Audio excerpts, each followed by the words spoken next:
smoking. Hey, good morning, everybody. Hello. Hey. Wow. Wowie. And here we go. Oh. Congratulations, St. Louis. The Rizz Show is on the air. Thursday, April the 25th, 2024, and we are live. Good for you guys. You did it. Oh, we did it, Scott. Ah, that's huge. Yeah, we got so much to talk about today. Like what? I heard yesterday Liv got engaged. In here, Yeah. in the studio. Right here, right there. Right where you're standing. I know yesterday was her birthday. Way to go, Dan, by the way. The ring that Dan bought her that she showed off on all of our socials I don't is know gorgeous. much detail. All I know is that somebody told me, hey, Liv got engaged yesterday in the studio. I said, I hope they cleaned up. Oh, boy. Patricia's, we're fun and fantasy. Did they consummate the engagement right here? Of course. Right here. Dude, she went to the gym after work. I don't know what. It is tradition. She's awesome. And Dan's awesome, too. They're Yeah, great. Yeah, he's a very nice guy. They're Congratulations to them. They're both transplants, too. He's not from here. I think he's from, Colorado. Colorado, because they go to his family and her family up in Maine. And so they found love. He's from in St. Louis. Colorado. Yeah. Yeah, she's from Maine. Diamond Rio's Meet in the Middle is going to be their wedding song. Yeah. Yeah, really? They really did meet in the middle of the country. Were they on the air? From her post, she said she was like taking a selfie, and then all of a sudden he was on one knee. Romance. Good stuff. This is good stuff. That's good stuff. Good on him. Good on him. I've had listeners get engaged like down in the Casey studio before, but never on-air talent. That's pretty cool. That is cool. Good for him. Here's to many more engagements and a successful air, that's birthday. Yeah. Many more engagements on the air. Yeah, and and a successful successful birthdays. birthday, yeah. Yes. That's a heck of a birthday, man. Yeah, he nailed it. How long they been dating? A year? Over a year, I think. No, it's been a couple years. A couple? I don't think so. A couple of years. She's only been Yeah. here a couple She's of only years. been here. This is her second Point Fest, right? She met him pretty quick after moving. No. Or three. This is Point Fest 3 for her coming up. Really? It's her second. My concept of time, I will say, is I know, a bit- everything's warped. A bit skewed. Yeah, ever since the head injury, Yes. right? What? Oh, yes. Yes. That's Ever a since haircut. That's not a ever head since injury, Moon's that's a head haircut. injury. He has problems with a calendar. Which head injury? Everybody does. Isn't it weird? Like, since the pandemic, time just does not make sense. Oh, I think it's as we're getting older. You think? Yeah. I think it's an older Concept thing. of time. Yeah, I think it's an older thing for sure. Well, our concept of time isn't, we're not losing it, it's just shifting at a pace that we were not prepared for. It does speed up as you get older. Yeah, and I you know, we always heard that and I accepted that and I understood that in my 30s, but man, I thought it would take till like your 60s or something to really feel it in this sort of warpiness. But what the heck? Think about 2020. It was yesterday. But it wasn't. Sure was, but it wasn't. It was freaking years ago. 2020? Yeah, 4 years ago. Wild. Bizarre. I know that sounds stupid. Wild. Yes, I'm No, doing basic math. I know. Well, it is wedding season, and does anybody have any weddings coming up this year? Yep. None for you? Well, I started shaking my head, then I realized, like, I don't know. I don't think so. We got a new fridge, so all the crap that was on the fridge that would have reminded me hasn't been put back up, so I don't think so. Rafe, any weddings this year? Right now, it's clear, which I'm excited about. Not a wedding guy? No, I don't mind them, but it's like there's been a lot in the last few years. I've had a lot of pals getting married and having Making the big mistake, am I right, guys? Oh, yeah. 4 or Zing. 5 a year. But it's not something you get excited about. 4 or 5 weddings a year normally? I feel like we've had a good run. We have a big sphere. And improv people getting married, improv weddings. A lot of people meet in comedy improv and get married. That's a very incestuous community. But you're not. It's a good thing. It's usually good people, 2 good people coming together to create more good people, you hope. But Lately, it's been maybe a wedding every other year for us. Lucky. I used wish. to catch a lot of heck here because it's not something that like I'm excited about typically. But Rizz here on the other Love hand, weddings. who you would think would hate it more Love than me, loves it. He Love loves getting wedding invites. In fact, all you listeners out there, if you're Oh, about no, to we get get- married, we get he wedding loves- You invites. should he loves invite showing up to Rizz. listeners. Please don't. No more wedding invites. I thought this was part of our bucket list. We were going to go to listeners. I may pop in and do a best man speech. Right. That's still on the table. Oh, well, you have to be invited to do such things. No, I'll just show up. Oh. Yeah, it's about. No, it's an uninvited. It's not about the wedding. Or the It's an bride. uninvited best man speech. Okay. But I like to be when it's somebody I know, a couple I know, I like to go. Good. I like to dance, I like to drink, I like to eat. I like to celebrate love. I cry at other people's weddings. Didn't I've cry done at my that. own, but I cry at other I did not people's. cry at my own wedding. I have cried at other weddings though. I wonder what that's all about.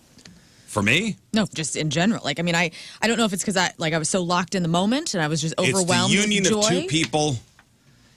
That whole thing gets me going. If you get a good wedding, I mean, I'm not saying that I don't enjoy it when I'm there. I just think that I don't want to go. But then when I'm there, I'm like, oh, you know what? This is really nice. And I enjoy- it's all about love, and you can get emotional pretty easily. Like it feels pretty good. I enjoy the whole pomp and circumstance of it. Honestly, I like getting dressed up.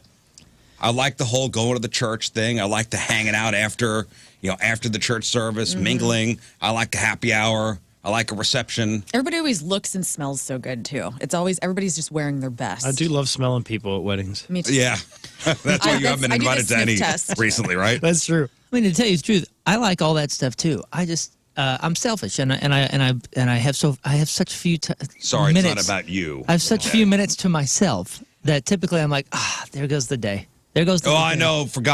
God forbid the attention's on somebody else. Am I right? Oh, that's what's nice. Nice move there. You walk up to jerk. with your guitar like you just come out like Michael Scott in that episode where Phyllis is getting married and he makes it all about him. Oh God, no. And that's the thing. I'm usually invisible. I'm not so much a dancer. And again, surprise, surprise, Rizz is a wedding dancer. I love that. Yep. He's the first one on the floor.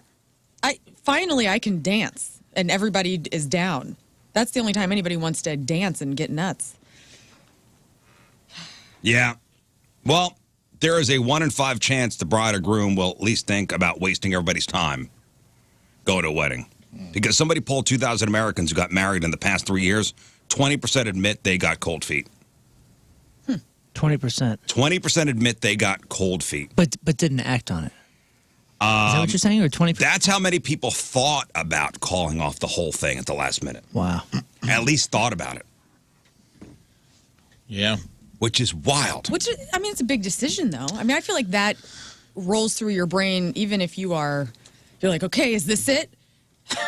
Like it's a huge decision to get married. I've seen a few. I've witnessed a few. Oh, like so the day of? Mm-hmm. Oh, really? I've been a best man, I think, 7 or 8 times. And I've been A bragger. groomsmen tons. And I've seen that. I've had a couple of like. Couple runners? They weren't runners, but they were definitely like in the little room before the wedding. Like, I mean, right before the wedding, just being like, what am I doing? We got to call it off. Should I be doing this? Like, I think it's just a natural, like, it is a huge commitment, and it probably hits for some people.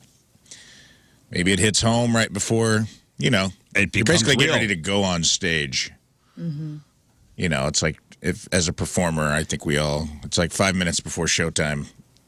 I think sometimes it's just the nerves getting the better of people. I Well, don't this think seemed they're good on actually- paper. Yeah.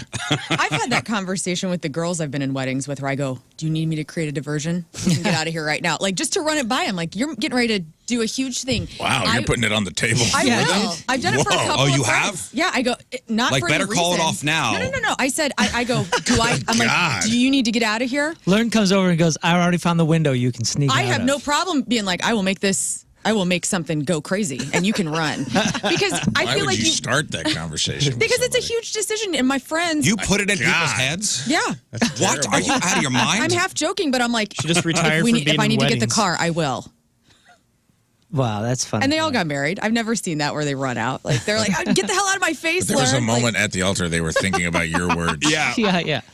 There was a keep moment, it they'll never real. admit it to you, but they were at the altar and they're like, you sure I should do this, man? As the priest is doing the That's wild. whole service, in the back of their head, it's just your voice echoing. Yeah. I could get the car. all of those marriages have been successful so I far. could get the car. I could get the car. I could get the car. Yeah. no. Car. Elwell's back there telling me to get out of this. She wasn't even invited. Keep it real. I want people to know it's Were you okay. throwing a flashbang and then, all right. I'm looking at them in the eye from the other side of the, we're all up there. You ever been to I know you have, but you guys ever been to a wedding where it just didn't go off? No. I've been a part of a wedding where it didn't happen, but it was like 2 weeks before. Where it got Not called off day that of. way. Not Right, day I've told the day before story at, Right. at the resort. You told it on the number 2 show this week, That's right. which you can watch at 1057thepoint.com. Yeah, the closest YouTube. I was DJing a wedding, and the groom, he all of a sudden, like everyone was panicking, they couldn't find him anywhere, and he had left temporarily. He almost got cold feet, and so it put everything behind like an hour and a half or so because they couldn't find him, and they thought for sure he was. Oh, not he went coming back. missing? Hour and a half. Yeah, he like got a cab or something, just pieced out, snuck out of there. Yeah, we found him in Hannibal. Yeah, turns out he was kind of inebriated. So I think. Oh, he got hammered. So what? But finish the story. He came back. He came back, and him and the bride had a conversation that was quite loud. And Oh, my, and they still went on with the wedding? they still went through the wedding. Whoa! And everybody heard the conversation. Yeah, and well, kind of. I was in the hallway, so I heard it all. But there's folks still out in where the wedding was performed at. But it was outdoors. Naturally, one of the hottest days of the summertime. Oh. So we're sitting there just baking, just like, kid, come on, Well, dude, what was just get back. What was the bride yelling about? Like, where were you? Yeah, she's like, why would you do that to me? This and that, and he's like, well, I thought you were, and I think he thought she was holding some other guy's hand or so. I don't know. There was some mess and. No. Oh, so way. Yeah. he thought she was cheating on him, and he just decided not to show up to the wedding. Oh, No, he was there The and drama. left because they were He all was in their there and rooms. The left. groomsmen were in their rooms getting ready. The bridesmaid, and then everyone was like, "Where did he go? Have you I seen would've him? Have you killed seen him. him?" Did he come back on his own, or did somebody have to go I get think him? he came back on his own. Oh my gosh! Yeah. So what was the vibe like when they were up at the altar? Tense. It was everyone was just kind of staring at each other, kind of like, "All right, Whoa! this is our." yeah. Listen, Billy I've Bob. also been to a wedding where the two people clearly do not like each other. That sucks. Like clearly. See, they need a friend or somebody to intervene and go, this isn't, you guys don't like each other. Yeah, there's a moment for she that. It's was subject. pregnant. She was like 8.5 months pregnant. Shotgun wedding. Oh, no. Oh no! He was On behalf of this unborn child, I object. clearly I'll raise not the wanting to child. be there. She was clearly not wanting to be there. There was zero love at the wedding. None. Oh, dude. That's such no a bummer. no dancing. I didn't get to dance that day. Oh, my God. It was like a Travesty. Sunday at like 1 o'clock in the afternoon wedding. Sunday wedding. Because man. she couldn't drink. So she's like, nobody's going to drink. It was Cool. awful. Are they still married? No, Well, it ended. that sucks. It ended pretty quickly. I got friends that they're still married. And it was the most spiteful relationship I've ever went. Like every day I was like, dude, you guys got to break up. I live with the guy. I was his best man. And I was still all the way up to the wedding. I go, this is a bad idea, man. You guys hate each other. You guys literally, not just him either. She hated him and he hated her. And they fought. They'd call each other names. Their only language was bickering. And like not playful bickering. I can get on board with a little playful bickering. That's fun sometimes. It was straight for the jugular. And like, dude, I think they've been married like 20 years. Oh, Bunch of making it kids, work, huh? Bunch of spite kids and the spite. I just honestly think they both operate from a place of spite that I'll stick it out just to spite you. Yeah, dude. I'm not. Yeah, Their love language is I'm not is making the hate. first It move. is. It really is. It's crazy. I know two people like Their that marriage too. has lasted so much longer than people who I thought were really in love with each other. So I don't know. Sometimes spite keep the spark alive. I don't Spite, keep it right. So know. it's. Spite makes right. Oh, you think I'm gonna file? I'm not going to be the bad guy. I'm not filing. I'm not filing. I wouldn't- I'm not I filing. wouldn't I'm make not it- moving out. yeah. I'm not moving out. I wouldn't make your life that easy. Rafe said that we're going to be divorced in 6 months. We're going to prove him wrong. Yeah. Him wrong. It probably does come up. Just It probably does come up. Hey, I so- bet I've come up in their house. So a wedding I that's hate your been friend called Rafe. off. I hate my friend Rafe. You said you've been in how many Let's weddings stay that have been married called off forever. that day? Oh no, I've never. I've had one. Like that I had day a of. a day before rehearsal. day dinner. before. Rehearsal dinner. So they told everybody the morning of. I've never been at one where like it happened at the church. Yeah, I wanna know of one. I want to have know a- what that's like. I have a tangential friend who was at one of those. It was like literally the bride was like, no bueno.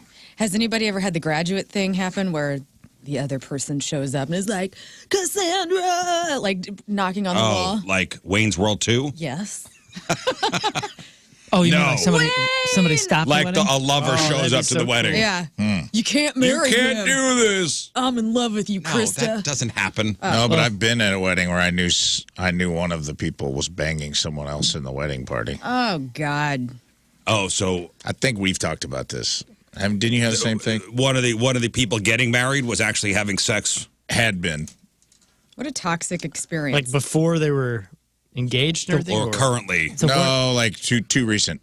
Oh. The worst part is knowing it. Yeah. And you just sit there going, I don't want this information. Yes. Like, can't I just enjoy this? Yeah. Yeah, not fun. I just want to know, you're at the church, the wedding's called off, everybody's all dressed up, they're sitting in the church pews. The wedding's not going to happen. Who comes to make the announcement? My mother. No, it's always like the righteous, audacity-filled person on either side of the family. I can imagine that Jill comes out. walking up and going, "You're never going to believe this." Oh, she got on the mic. I would say, ladies and gentlemen, Tim has left the room. I have an announcement to make. Wedding's off. Just go home. But no, we're still going to go to the wedding hall, like the catering hall, Right. because the food's already been made. Yeah, because this overdressed salad ain't going to eat itself. That's right. Come on. The Open muscatoli's been in the pot boiling for 4 hours already. Come on. That's like on the movie. It's almost done. That's the best. We're going to celebrate you buying these gifts. So thank you guys. Yeah, we're not giving the gifts back. There was a wedding that was called off in my life, and we did buy them monogram towels. And you kept those. Or you let them keep them. I let them keep them. I mean, what am I supposed to do with this? am I supposed to? Yeah. Yeah. You got to hold on to it until there's another wedding with. I just gonna get lucky. Just gonna get lucky. But all the people that do ultimately get married, hopefully they don't regret it. But there are plenty of things we do regret about our wedding. Do you have any regrets about your wedding? Not the man you married. No. Yeah, I do. So I look back at who I invited to our wedding at that time, and there are so many people I wish would have been there. Like people that I am closer to. Obviously, none of you were at my wedding. Yeah. And then there were, just Tim and I both. It was a radio wedding. Like there were a million people from the radio station, but there's people that were invited that I don't even speak to anymore. That I wish I maybe wouldn't have invited. But hindsight's 20. Well, the most common regrets that couples say they have, first is scheduling, and everything felt too rushed. That's the number one regret that couples have as far as their wedding goes, is scheduling, just rushing it. And then you got the guest list. You invited maybe too many people or not the right people. Yeah. And then you regret, some of the people you hired to do some of the things. Like the photographer sucked. Oh no, I had the best photographer, and they stopped being photographers here in St. Louis. That was the one thing that I knew that I wanted. I had that mapped out years in advance. Haas Photography. I'm still friends with them to this day, but they live in California now. I had the photographer picked out years before we even got engaged because they had such a great eye, and those are my favorite thing that I remember from that day are the moments that they captured. They did such an excellent job. I feel like sometimes the wedding photographers, if you've been to a wedding, they stage too many things. And it's almost like the photographer's in charge of everything. Yeah. If you got a good one, they won't be. They'll Yeah. just Yeah, be they're a supposed fly to on be the in the wall. background. Yeah. Ours was so cool. So Your Not, photos were not gorgeous, in too, the man. way and yelling at people. Thanks. Right. Not yelling at people. Be in the background. Like creating moments. Like you're not living the wedding. You're not living the moment. You're creating moments. Okay. Okay. I'm just saying there's some very pushy photographers out there. Sure. Yeah. There's some real artistic photographers Sure. these days that'll do a great job. So I would say that's the thing, because 10 years, like I've been married for 10 years this year. I was looking at my wedding photos yesterday, and I was reliving that moment through those photos. So Yeah. when you get a good one, it is worth the money. Yeah, the photos are important, and it goes both ways, Rizz. Some people are idiots, and they're not photographers. And they'll be like, "This is what I want," and the photographer is like, well, that's not going to be the best." And you got to be sensitive, because it's their day. So the photographers sometimes have to not be pushy, There's like a fine Maybe 'cause line I've been- there I've of been like to weddings. This is the photo that you're going to want, I've not been the to one that you weddings- think you're going I've to been want. to weddings where there's the photographer's yelling at everybody, Yeah, that's like pushy. yeah. You got to have douchebags. trust, and that's why it's important to hire the right people because you're putting trust in them. Yeah, we had the right one for my wedding. He's a buddy of mine, but he just knows how to do it. And also, if he wants a shot where it's kind of the group shot, he was able to get everyone together Yeah, in a without ni- in being a nice weird. way. You know, I don't know. He did a good job. Not be weird about it. was They're easy. dealing with a lot, Nice work, though, in Rob. their defense. You know, there's no more dangerous pack of animals than a bunch of dudes in matching rented tuxedos Oh, and also, who I think they're like the coolest guys on earth. Yeah, like, there's with a no license to get hammered. Yes, a shiny license. cardboard There's shoes. something about putting on those matching tuxedos that makes everyone's inner douche come out. and I can also imagine him not getting a shot that the bride or groom wanted, Right. Yeah. and then feeling that wrath after Yeah. the wedding. Dude, there's something weird. I understand. It's a high pressure job. My apologies to all the photographers out there. You're not all douchebags. You're right about A lot of you are, though. when somebody's in a rented tux. Oh, it's yeah. like first of all, it's someone else's clothes, and when they put it on, Yeah. like Sure. when a young guy puts on a rented tux, it almost is like an invisibility cloak. No, he they thinks, everybody thinks that they're they're Visibility. That's right, yeah, like it's a visibility cloak where they think, well, I'm blending in with all these guys, so I can kind of do anything. I'm the boss. I'm going to be on the stage. I mean, there's something weird that happens when people. Some people strange. think it's a license to be a dick, and That's weird. It is very strange. it is very strange. And Hey, I, You guys True, feel like though. reservoir True. dogs. or It's with something. bridesmaids too. It's the same thing. Now, I will push back on that. Bridesmaids, if you love your dress, oh yeah, watch out. We're having a great time. But bridesmaids normally hate their dresses, and we just want to get the hell out of this dress as soon as possible. I can't tell you how many times I've thrown, immediately after the wedding, hammered drunk, I have thrown my bridesmaids' dresses in trash cans in public parking garages and just worn my underwear back to the hotel or home. So, shoes too. It's always a freaking mess. Ugh, I hate it. I hate being a bridesmaid. well, here are more of the regrets. Here are more of the regrets from the weddings. The total cost of everything, which I think actually would be higher on the list, but no, that's number 4 on the list. The weather. Maybe a Florida beach wedding in hurricane season was not a great idea. Oops. At least it's windy. Got a little breeze. The way you looked, like your makeup didn't turn out right. I Oh, mean, that's that can the happen. worst. Hey, that's what happened to me. The only thing I regret, the only thing I was bummed about Your makeup. was my haircut. I had a haircut scheduled for we were getting married on Saturday or whatever it was, maybe Saturday. Yeah, I think it was Saturday. And I had a haircut scheduled on Thursday. I showed up and my guy quit the day before and didn't tell me. I didn't know, and they gave me somebody new, and it just wasn't what I wanted. Yeah. And it's bummed That's me a out. bummer. It's bummed me out ever since. You know, that's another weird wedding phenomenon is you'll see your friend you've known your whole life, and their hair will be so drastically differently combed at their wedding. Yeah. Like it's 3rd grade picture day. And I'm like, what the hell's going on with your head? Why is it all, looks like you got Brill cream in, you got it parted. You never wear your hair like that. And it's like all of a sudden you look like Don Draper. It's so weird. It goes I've- along with the tux. Yeah. I guess so, but it's kind of strange, right? Yeah. Like this isn't how you look, ever.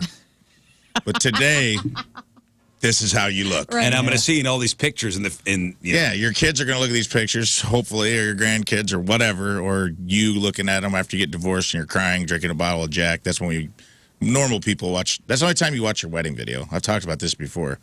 Everybody gets all hung up on wedding videos. I'm like, you're only going to watch this? Sad. Either someone's passed away. Yeah. And you're like, I miss my husband, I miss my wife. Or you got divorced and you're like smoking cigarettes and drinking straight out of the bottle. Well, you know that Tears rolling the down way, your cheeks. And for dudes, the way they comb their hair, that's not their decision. Somebody told them to make their hairstyle that way for that day. Oh, on the wedding? Yeah. That could be true, I guess. Women are using usually the same makeup artist and hairstylist, and it's not your own normally. And so you're at the mercy of that hair and makeup stylist, and sometimes they nail it, and sometimes they do not. But don't you go to practice? No, not the bridesmaids. Yes, bridesmaids. What Oh, yeah, brides yeah, do? yeah, Yeah, yeah, you have yeah. like the tutorial, how you want your hair and extensions put in. And My all wife that. had it tough because she had a lady lined up and everything, Jackie, who's awesome, to do her hair, but she ended up getting COVID, so it was like last second she couldn't do it, so it was her sister that stepped up and she did everyone's hair to make it. I don't know, it was amazing, and she still That's pulled it nice. off. Well, Got lucky. Got lucky. regrets for location. You didn't love the venue, or you regret making it a destination wedding, and then the planning. Like you feel like you didn't plan enough, Or you should splurge on a wedding planner instead of doing it yourself. 60% say they spend over 4 months planning. 17% said over a year. I was engaged for over a year, planning it out. And that was mainly a financial decision. I wanted to pay for a lot of it myself, and I just needed the time to save up the money. So I said, You weren't a bridezilla, though, were you? according to who you talked to, I don't Really? think I was, but my mother, on the other hand, would have a different You were out of opinion. control? No and your way. sister. But and my sister. Here's the deal. We're all the same. We're all fire signs. I'm we're a all princess. control It's going to be my freaks. perfect day. My mom wanted to bedazzle my whole damn wedding. I didn't want none of that. I said, I have a vision. Please get out of my. This is the one day that I get to plan it all. Type A, control freak stream. And she and I butted heads on that. I'm not afraid to admit it. But I'm happy that she let me do what I did because it was beautiful. Her sister out According in to you. Denver. Yeah, Rafe and my sister had dinner in Denver, and my sister was just dogging me the whole time. She didn't dog you the whole time, but she did say that your physical fist fight manifested as a result of your you were in your bridezilla phase. You fist fought your sister I did not because of your fist wedding? fight my sister. I pushed her down on the floor. Because of your wedding? No, because she said something about my uncle. She said something about one of my uncles that could pass away. And we just, it was a sensitive subject. And my mom didn't slap her across the face like Were she you did in your me. wedding dress when you pushed your sister to the ground? I wasn't. My sister. She's in her wedding dress with a cigarette in her mouth. My sister caught the bouquet at my wedding, and she should have been my best lady, and I love my sister, but she was a little turd. And yes, right. I'm not proud of my actions. I'm the adult. I caught the garter at a wedding Cool. once. And is that a tradition anymore? Not The really. garter, I don't like think they- so. Tim didn't want to do it, and I was kind of bummed. He didn't want to get all nasty. Like on the they dance throw the floor. garter out, Weird, and yeah. just like the bouquet, the guys go Yeah. for it. And I'm from South County, so I can say this. That's very South County. Oh yeah, but hey, it's one of my favorite things to watch. What's South County? Doing it or not doing it? Doing it, the garter thing. Yeah. That's very South I County. love when the guys get really into it. Like they're under the dress, they're full face in there. Yeah. I love it. They get it with their teeth. I feel like They pull out fake. they pull out fake items. underwear. Yeah. We didn't see this joke last month. I feel like there was a wedding negotiation through 200 years ago, and that was all the dude side got in. There's like everything else got voted down. He's like, what if we got all hammered and showed up? And they're like, no. He's like, all right, well, what do you want? And she's like, I want flowers. Okay, I'll sign off on the flowers. What do you want? What if I took your dirty underwear off in front of all my friends and just like threw it at some of my boys? Like the bouquet. Fine, you get one thing. Is that? That's what I want. Over. Yeah, it's like that was great. he got one thing. And it was Uncle Jim's idea. Yeah, he brought it all.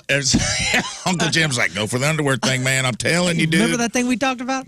Now, so Slip it in. Jim, I'll shove we're it to the friend's, ground. at a friend's wedding, and I wasn't married at the time, but my wife and I were, we were dating. So we're at a wedding. My wife's best friend catches the bouquet at the wedding, and then it's the garter toss time, and all the non-married guys are out on the dance floor. The garter gets tossed. Everybody clears away, and it's at my feet. You better pick it up. I'm like, God damn it.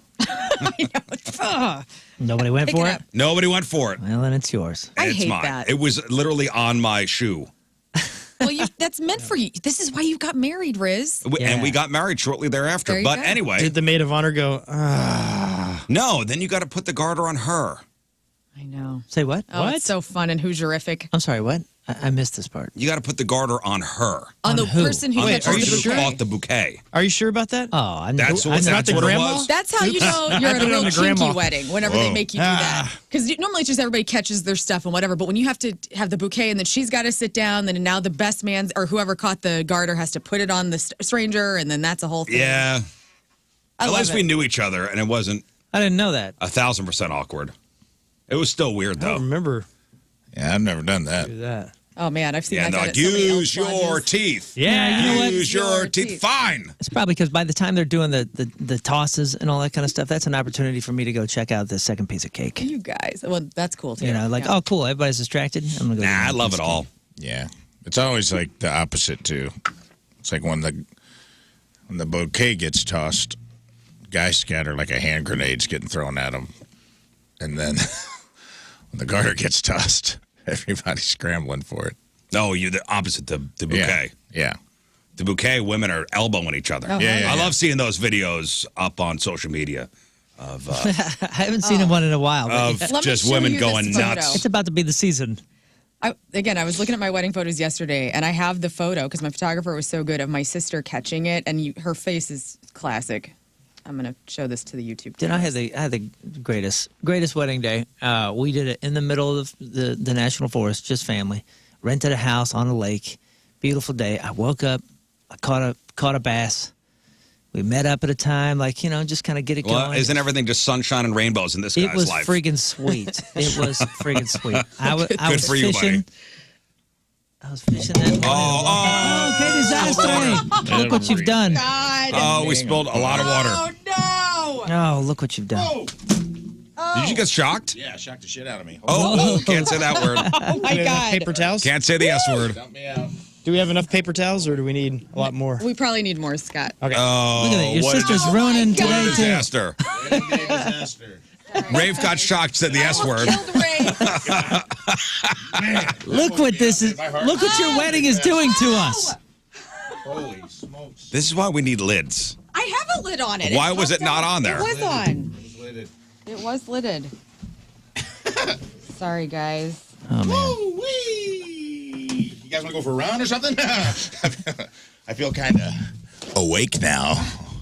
No, Rafe, I mean, I saw it happen. You got, like, electrocuted. From what? God. From the water hitting him.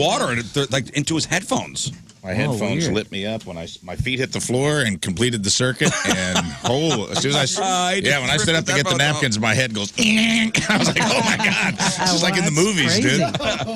dude. Wow. You guys stay away from me. Woo! The hairs on my legs are standing up. I actually have audio of that You're happening. going to turn into Flash. That's Rafe getting electrocuted. Yeah, find another morning show that electrocutes one of their members first thing in the morning. I dare you. Yeah, don't point at me. A lightning bolt come out of your finger. No. Dude, what if Lern I just gotta spilled like 4 gallons of water, by the way. It was a full. That was a full mug. a full mug of water. I'm very hydrated. Anyway. Well, I'm glad it was worth showing that picture to the I camera. know. I hope everybody really liked it. Yeah, I missed it. I didn't even get to see it. I'm afraid to show No, it now. don't There's something touch anything cursed. anymore. You're done. Okay. We're 40 minutes into the show. You're done. You're done for the day. Yeah, let's All right. That's good. Okay. we're good. That's good. Everything's all right. Next break. Hey, it's clean. Everything's that clean. there. Congratulations, Liv and Dan, on your engagement. You guys have physical photos? Did you do the whole I'm going to pay $1,000 for binder and the photos and all that kind of crap? We have a nice book.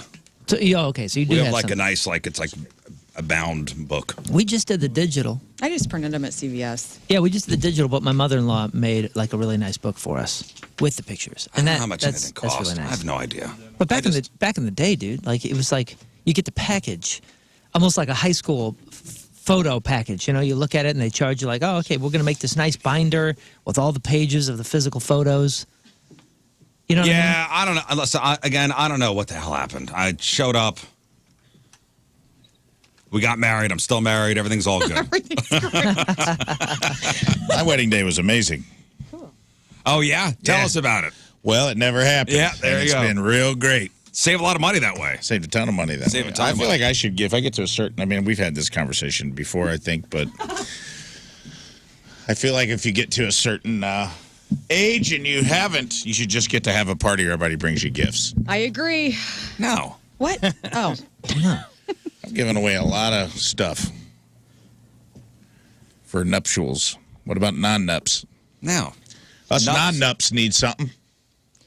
Well, Gifts for nups only. That's You it. gotta Nups only? you gotta- Nups only. You got to That's do the Carrie Bradshaw argument. you got to do a party where you pay for the band, DJ, and food.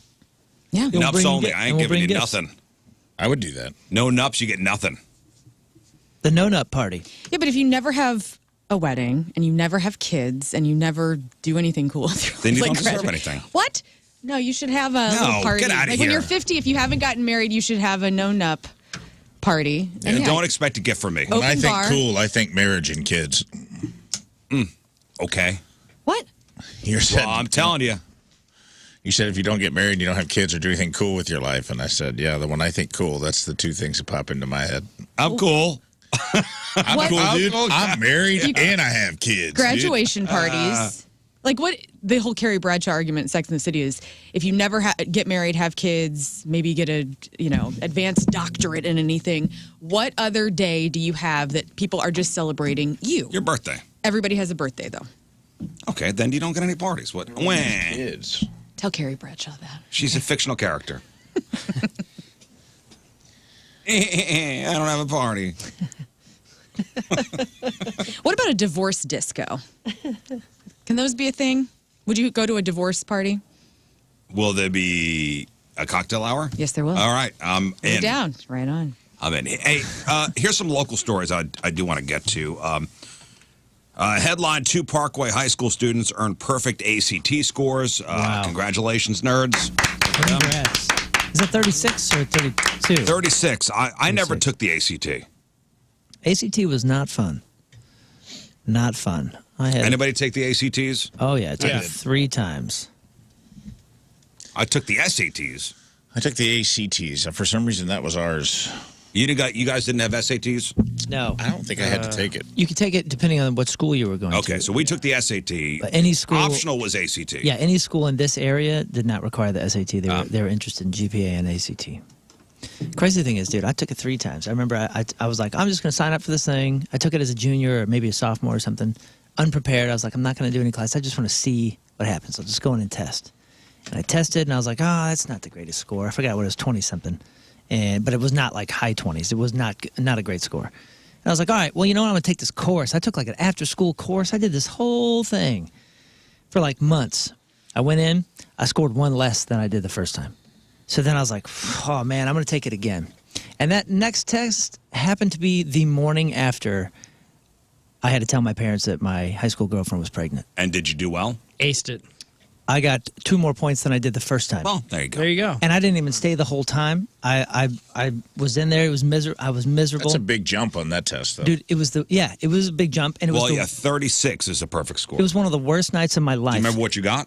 No, it was a 25 or 6. I don't remember which.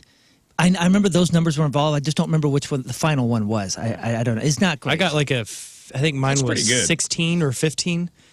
And 25 is. Do you think that's good? I don't think On that an was, I ACT. think 20 was average. I don't know. I got a 26 on the first. We were like so drunk the night before, and I went in there hungover and got a 26, and that was high enough to get me in any of the schools I played. Yeah, for. well, Oh, really? I didn't have to go take remember it again. all the parents paying for SAT prep classes. Yeah, that's what I'm saying. I wasn't happy with my score because I had like this was the 3rd time I took it. There were, I took yeah. this- and you I take a took junior year, tests. right? You take a junior year? I took it my senior year. I forget it I was took it junior- early in the year of my senior year. Junior or senior year? Well, the final time I did it was obviously it was my junior year. Yeah, because pregnant. yeah, all these parents, spend an exorbitant amount of money, exorbitant amounts of money for all these prep courses. Yeah, I And spent my. I think I got like a book like 2 weeks before, and I got an 1100, which was That's okay. pretty good. Yeah, 1400 is Nice. perfect. 1400 right? is perfect. That's great. And I go, man. ha! My parents didn't have to waste their money. Yeah, my So parents you had get to the waste same theirs. score as me. Ha! Who's the smart one? Ha! The Rizzuto family. Dude, I remember. That's right. I remember taking this test. Hadn't slept. Worst night of my life the night before. I blasted through it. I finished the thing. I set down the pencil. I went up and I put it on the desk. And the guy's like, "No, you have to stay the whole time." I was like, "I'm not staying," and I just left because all I thought was, "My life's over anyway. What's this matter?" Sure. But they scored it, and I did better. What'd you get, Lern? Oh, I don't remember. It was probably not very good. Yeah, mine was again. I got like a 15 or 16, and I had the flu that day, and could barely see straight. That kind of thing. My nose was running nonstop. I kept thinking I was going to throw up, so I had to go to the bathroom once. And then, so after that, I was like, you know what? I just filled in everything real quick Seems and like just everybody turned it in here's and ran got off. I was like, I'm out. I'm sick excuse. I'd like to I take it know. over. Hungover. I was proud. Sick. No, let me reframe that. I was pumped. Imagine had you not. I went and took it with my friend. Imagine and he- had you not boozed the night before. Yeah, but I was like, I was prepared to be like having to explain myself. Because like he had to get up and leave and throw up, and like we were hammered the night before, and took it on a Saturday in the morning, and I just remember being like, "There's no way." I Donald Ducked it. I just like I filled out some stuff in the shape of cartoon characters just to be like, I don't even care about this math section at all. And I don't know if I just got because ACT's multiple choice, So it was like, I think I just got. He came back like, I got a 26. All you needed to get into the colleges. The colleges I was trying to play sports or whatever at was all like 21. Yeah. 20s. Like a lot of major universities are like 18 to get in. 20. 23 is good. I think like 26 to 36. If you're in that last 10 points, you're usually in good shape. I just remember coming back. Unless you're trying to go like Harvard, you might need like a. I remember people in my school getting like 31s. Yeah. Like the smartest people in my school. I remember coming back to school and like we had a perfect score, and then like 5 kids got bright flight or whatever the heck it was of over 32, and I was like, dang, man, I'm an idiot. These two, Parkway North student Ray Rao, Parkway West student Sasha Tripathi. Perfect scores in the ACT last December. Less than 1% of students who take the test nationwide will get a 36 perfect score. So Ray hopes to attend WashU, or the University of Chicago, to study liberal arts. Just kidding. I was no, gonna just say, kidding. what? No, they're actually going to do something with their lives and actually better the world. Biochemistry or biomedical engineering. Great. Plans to attend medical school and become a doctor. And Sasha, considering several universities, including MIT, Carnegie Mellon, Harvard University, Cornell. Good for her. University of Chicago. You get a perfect score on your ACT. You go wherever you want. Go wherever you want. Yeah. Remember my nephews were in Community town over the holiday? The twins. The twins who Twins, Basil. got, scored perfect on their SATs. They were looking at WashU. One has decided to go to Oxford. Wow. Heck yeah. That's Nice. so cool. Incredible. One of them twins. Yeah, one of them twins is going to go to Oxford. The other one's not. The other one's going to go to Dartmouth. Damn. Oxford's in England. Yeah. Yeah. Yeah. That's where I decided to go, and they turned me down. So. Yeah. Oxford, because he's a huge, math geek, and the best of the best go to Dude, that's cool. Oxford as far That as is math cool. goes, and the other kid wants to be an engineer. They got Dartmouth. They got perfect ACT scores? Yeah. Both of them? Wild. That's absurd. Yeah, perfect SAT scores and still not tops in their class, by the way. Hey, what if? But that's a big thing for twins. Just think this through.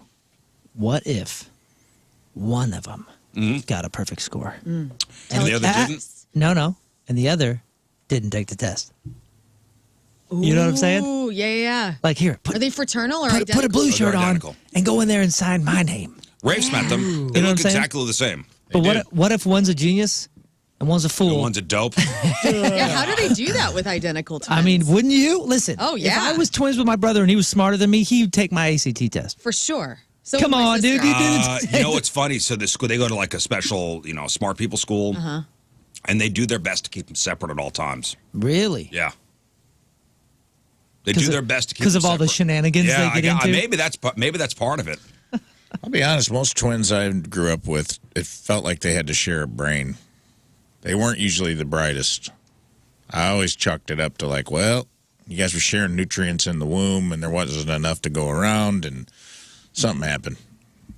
Good guys, but most of the identical twins I knew were not. They weren't going to Oxford. Yeah. So this is a Oxford. big Yeah, achievement, it's a in my huge opinion. Dude, achievement. that's so cool. Good for them. man. Brent was waiting for me to say perfect scores in the SAT or ACT 36. Planning on go to Harvard, MIT, Rankin Tech, WashU. Don't knock it. Full ride. No, Oxford. And I guess my sister-in-law is going to go maybe get an apartment over there for a month or two. That's oh my neat. gosh, Get them all settled in. man, that's so Yeah, cool. that'd be very awesome. Hey, Dartmouth is incredible too, man. Great job, twins, Basil. Good job, twins. Hey, listen, they got their pick of schools. That's neat. Hey, good for them. Yeah, good for them indeed. Another story. This was on KMOV. Headline: Video shows tow truck driver stealing cars in Dutchtown. This is a wild story. Dutchtown woman's surveillance video is helping police track down a tow truck driver just flatbedding cars and just driving away. So a woman, I guess she got in touch with Channel 4, reported that her white Pontiac Grand Prix was stolen from Learman Avenue. The next day, a guy reported a Honda Accord. That was stolen. Investigators say this tow truck which says C&J Transport is just rolling up to neighborhoods, taking cars. Listen, if you got a tow truck and it says like a business name on it, you ain't going to question it. Right? No. Now, it's wrong, but it's a pretty decent racket. What is the law about towing a vehicle? Well, I mean, you're not supposed to tow a vehicle that's not yours, and you're not a legit tow truck company. Right.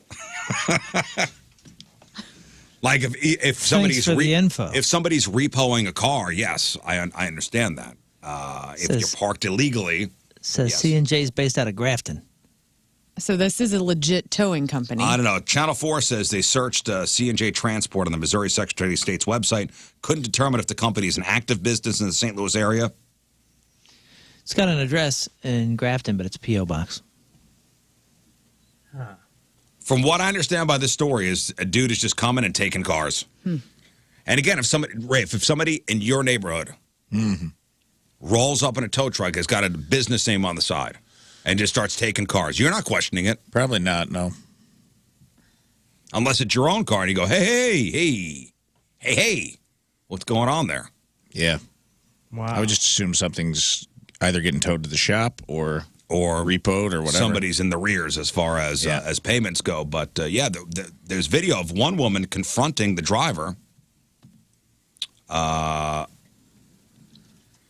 He tried taking a third car on the block, but she says he drove off as she was calling the police. So it was all sketch anyway. So be on the lookout for that. Dang. And this other story from KSDK locally here. Headline, don't hit turtles with your car this spring. Right.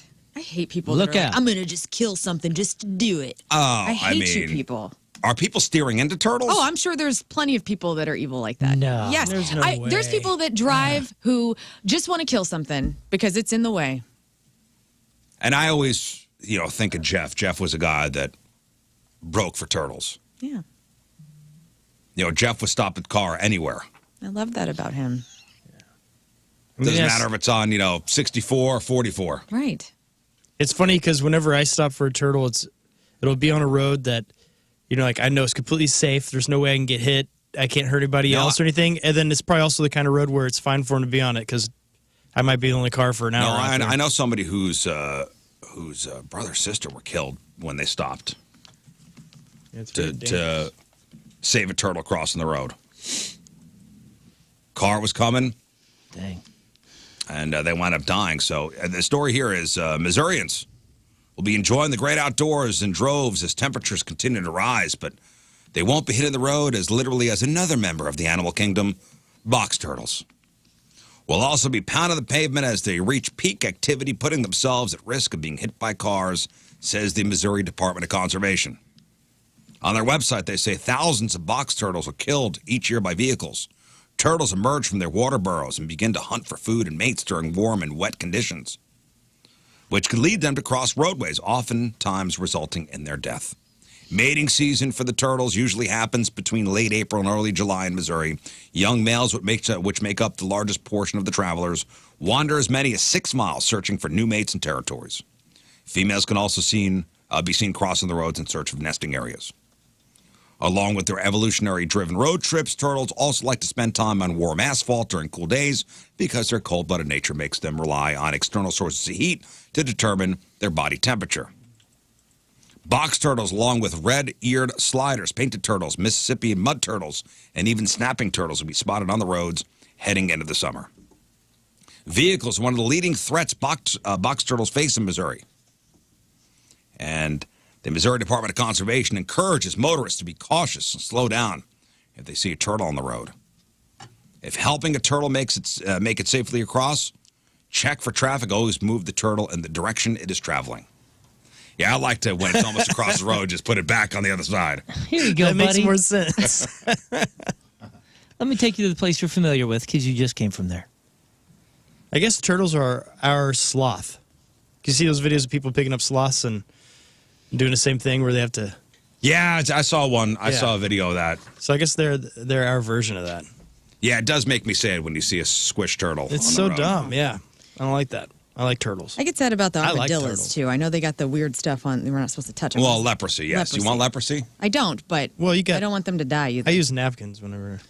We the kids refer to turtles in the road as potatoes because multiple times the kids would go, "Hey, there's a potato out on the street."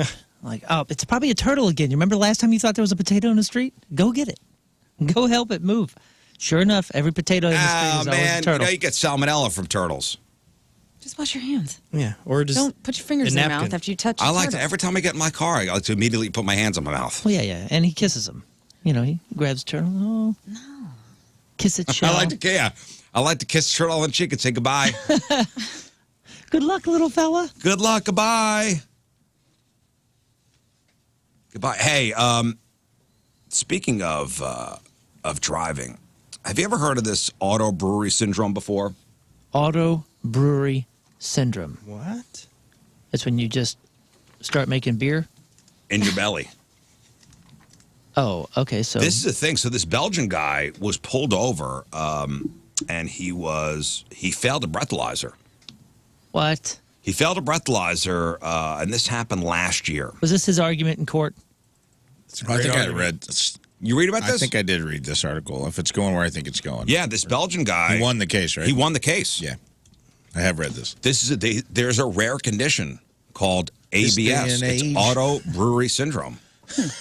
And this guy was acquitted of drunk driving because he has this, an extremely rare condition where your body produces alcohol. Interesting. So the guy's lawyer says that it's an unfortunate coincidence, by the way, that he does work at a brewery. But 3 doctors who independently examined him confirmed that he had this. Does he have it because of the brewery? Like, is he No, ingesting and all the stuff that's needed to? He's put yeast in there. He's got all the stuff in blending, and no, so he was pulled over. He did a breathalyzer. It showed that he was well over the legal limit, but he was not experiencing symptoms of being hammered. oh, So people, you're not born with this. You develop it. It develops when you have an intestine-related condition. And I guess when you eat certain foods, the bacteria in your gut produce alcohol. But enough to Enough make you to fail. Yeah. So what is auto brewery syndrome? It occurs when certain fungi or bacteria in the gut produce excess amounts of ethanol, converting carbohydrates from food into alcohol. So if that happens, are you drunk? Or can it make It could you drunk? make you drunk, but Well- you can't help it. Well, but you still can't drive. The if you're condition is drunk. also referred to as gut fermentation syndrome, turns the body into an unexpected brewery where ingested carbohydrates ferment into alcohol, leading to intoxication without a drop of alcohol. Did he already know this before he? I don't think he knew it. And they said he was not experiencing symptoms of being drunk. You know, there's a tolerance thing too. I mean, it has to play a part here, right? Individuals with ABS may experience symptoms ranging from mild to severe intoxication, including dizziness, disorientation, fatigue, even blackouts. Initially, these symptoms might be mistaken for being drunk. If the guy works at a brewery and he drinks on a regular basis and his body is making booze inside, don't you think he's going to build up some tolerance where maybe when I he's think so. legally hammered, he's not going to display, yeah. blackout or drunk symptoms? The precise cause of auto brewery syndrome remains elusive, but it's often associated with an imbalance in gut microbes, allowing ethanol-producing organisms to proliferate unchecked. This dude works at a brewery. That's not a coincidence. Yeah, they said it's an unfortunate coincidence. No, it's not. It's not a coincidence. Factors such as antibiotic use, dietary habits, and underlying medical conditions like diabetes or obesity may contribute to the development of this or exacerbation of this. Certain carbohydrate-rich foods, particularly those high in sugars and starches, can act as triggers for ethanol production in individuals with this condition. It just sounds like something I wouldn't want.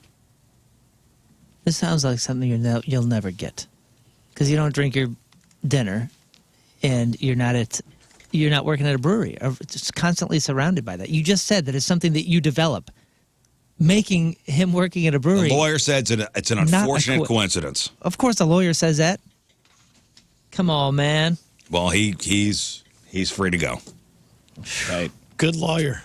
Yesterday we were talking about the man with the biggest penis in England and how, life's not all roses for this man. He's right. He's got a book now called Long Story. Long story. My life with the biggest penis in England. Well, I was reading a story today about a gentleman known as Girth Master. Wait, of all the superhero names in the world. Is he the one that works for Elon Musk's boring company? No. Oh. Man known as Girth Master. And remember the guy with the biggest dong in England was talking about almost being tricked into doing OnlyFans with some woman? Oh, right. This guy is cashing in. This guy's making $80K a month doing OnlyFans. And he is the Girth Master. He's from Australia. And he says, OnlyFans was not a lifelong dream for this guy. But now he's 30 years old. He's anointed himself the Girth Master. So his donger is, 8 inches long, and he's got a 7-inch circumference. Whoa. Ah. Man, It's wild.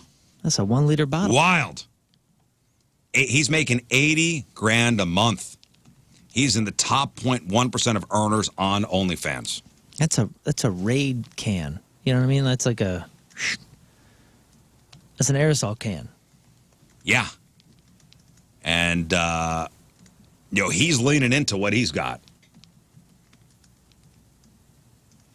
And if we get these two fellas together.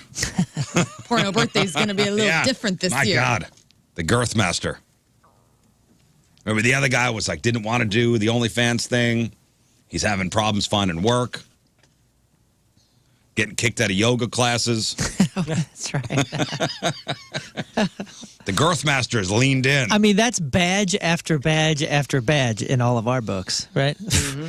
Well, how many yoga classes have you been kicked out of for your flaccid 12? He says, family and friends are cool with what he does. In fact, Girth Master claims that most of his fans are other men.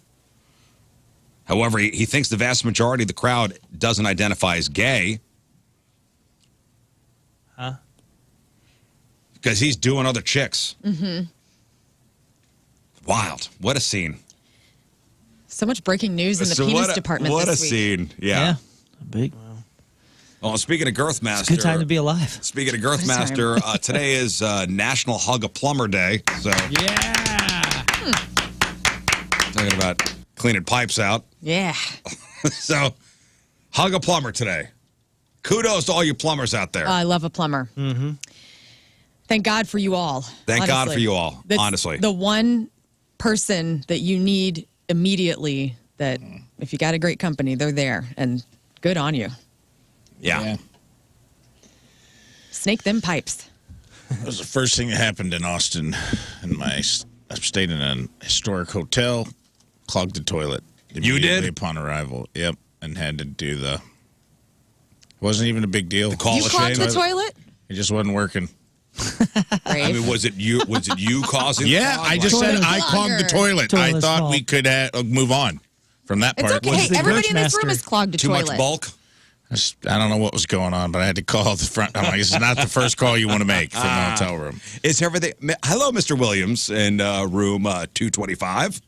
Is everything up to your expectations? Well, I've clogged the toilet again. Toilet seems to be having some malfunction. And Now- the guy showed up with just a bucket and a plunger, and it just sucks because It is- I felt bad. It was like an old Mexican guy. I was like, this guy's probably he came here for a new life, brought his family over. He didn't say much. I was just like, hey man, I'm sorry, this isn't good for either one of us. I apologize. He just goes in the bathroom, comes out like 10 seconds later, and he just looked at me. He goes, it is done. It is done. I go, it is done. Oh, you stayed in the room?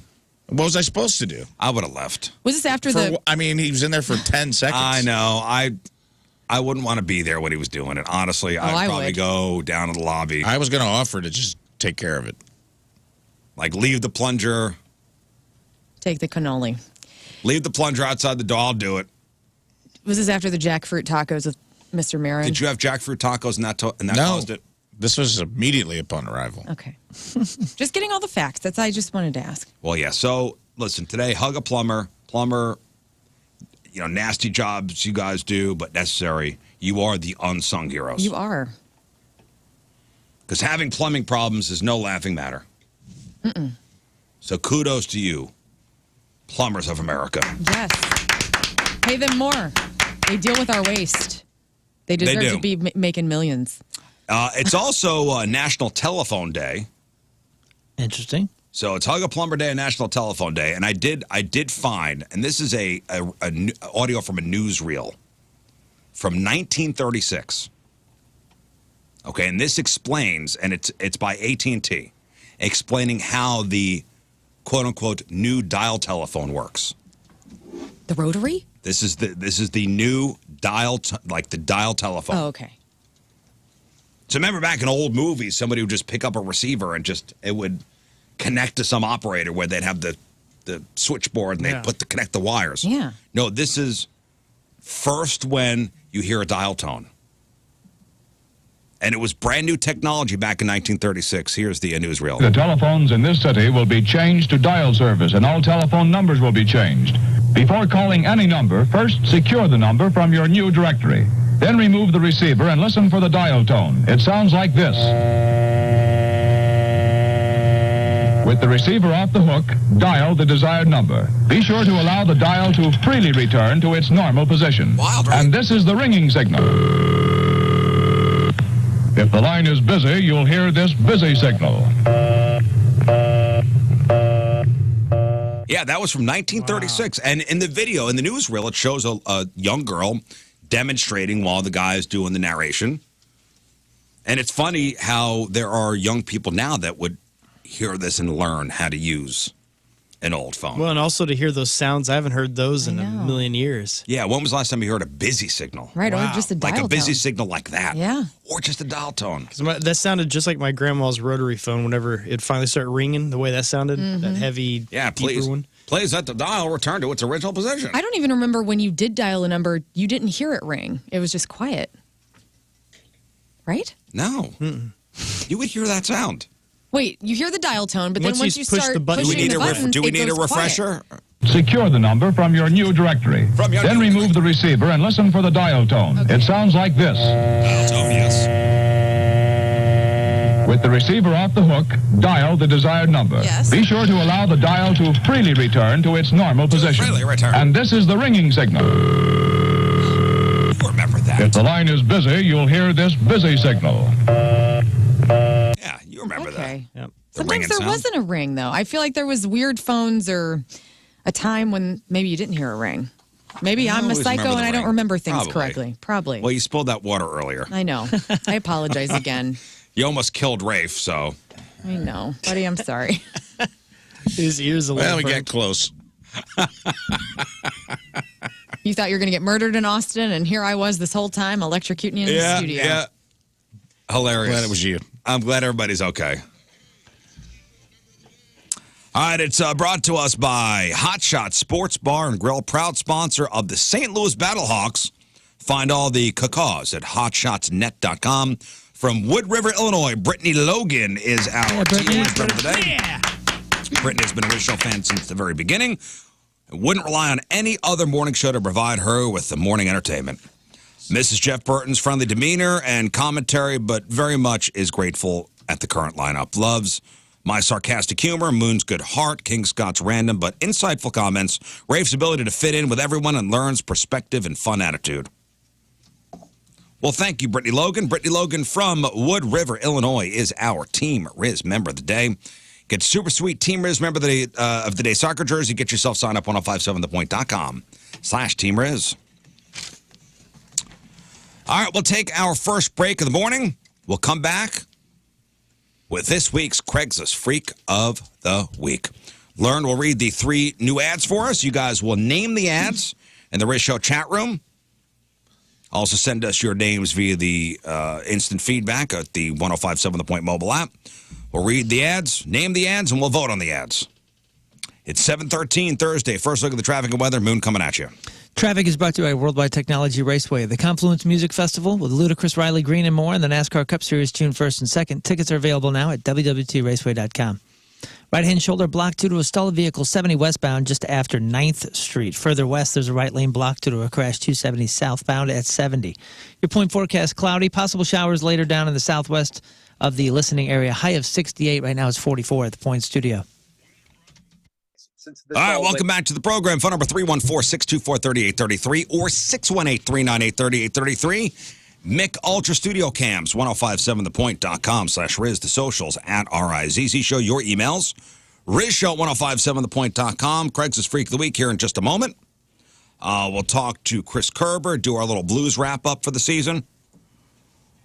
Also, we'll play a little game, give away some Point Fest tickets, Five Finger Death Punch tickets, Cage the Elephant tickets, Can You Feel the Punk Tonight tickets, Porno Birthday, Crap on Celebrities, all that fun stuff. It's a big Thursday show.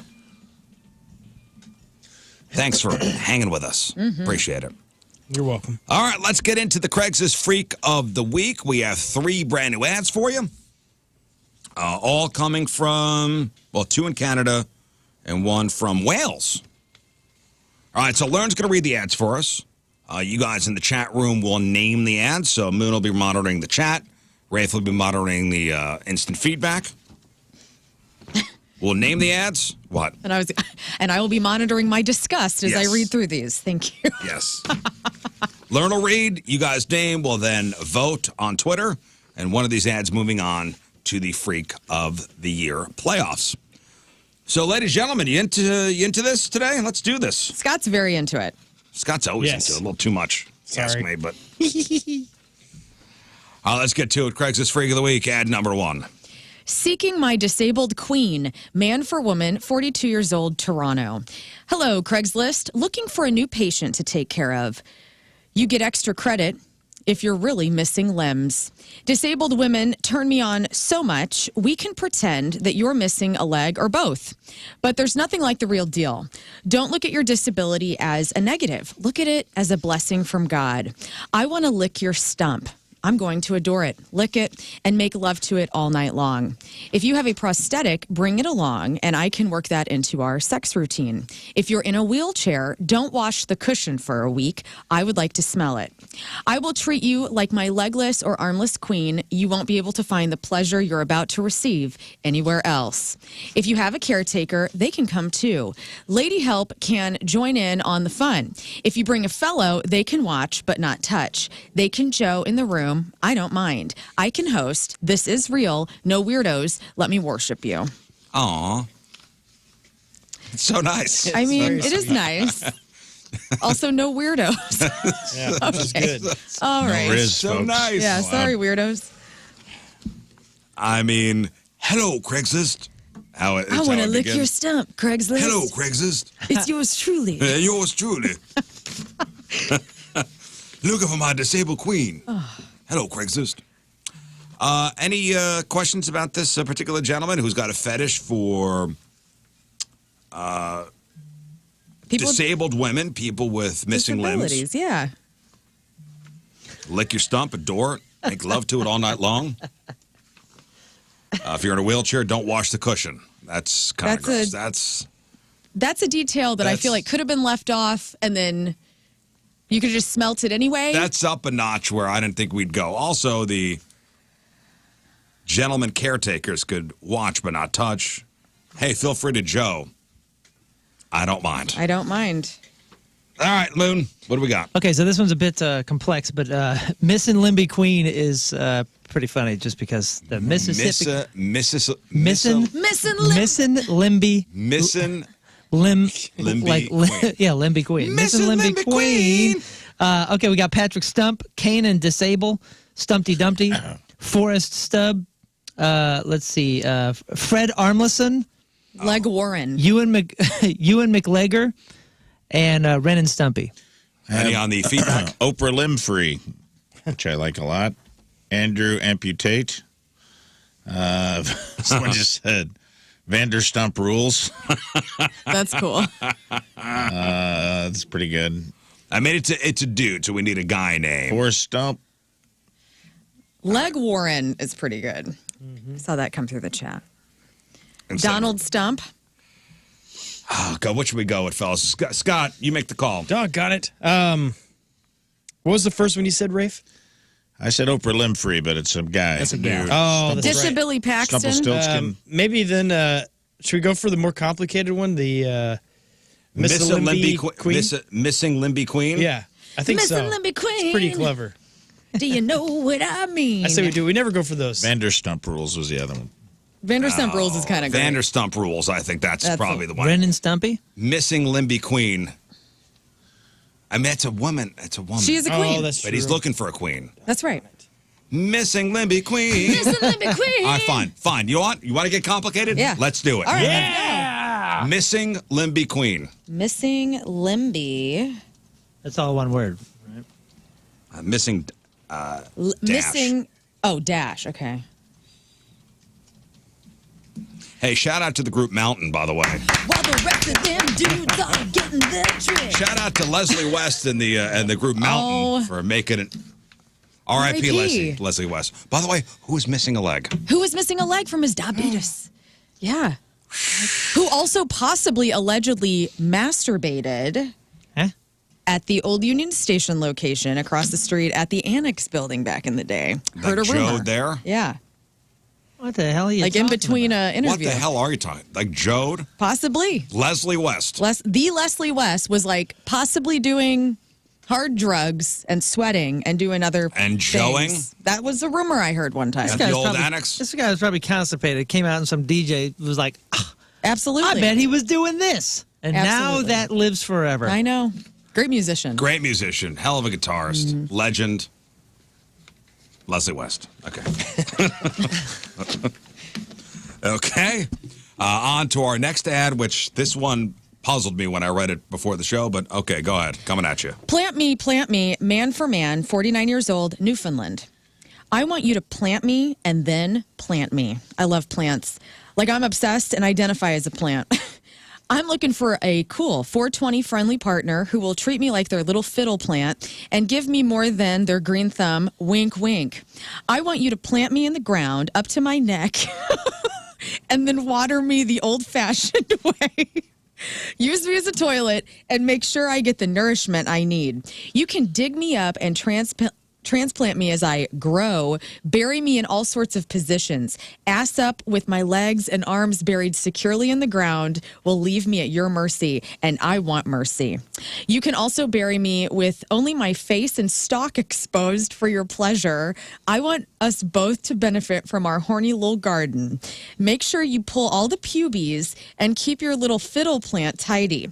I have a giant cattle trough and plenty of dirt for us. Looking forward to becoming your favorite naughty crop. What? I love I mean, this. if this is not Robert Plant, I mean, Robert Plant is every other if suggestion here. there's We also no have- other name than Robert Plant for this guy. There's a couple that are worth mentioning on the radio, like Keanu Reeves, Leaves, Barry Potter, Bury. But I think Tom Green or Robert Plant probably. Robert I Plant. mean, Robert more- Plant. This yeah. screams. Joe Dirt. Joe Dirt's Joe cute, Dirt's too. good, but Robert Plant, I mean, there's no better name. No. Yeah, I think he was built for this. Also, the visuals of this one are excellent. Like, all I'm seeing is like Fern Elwell came Fern through. Elwell.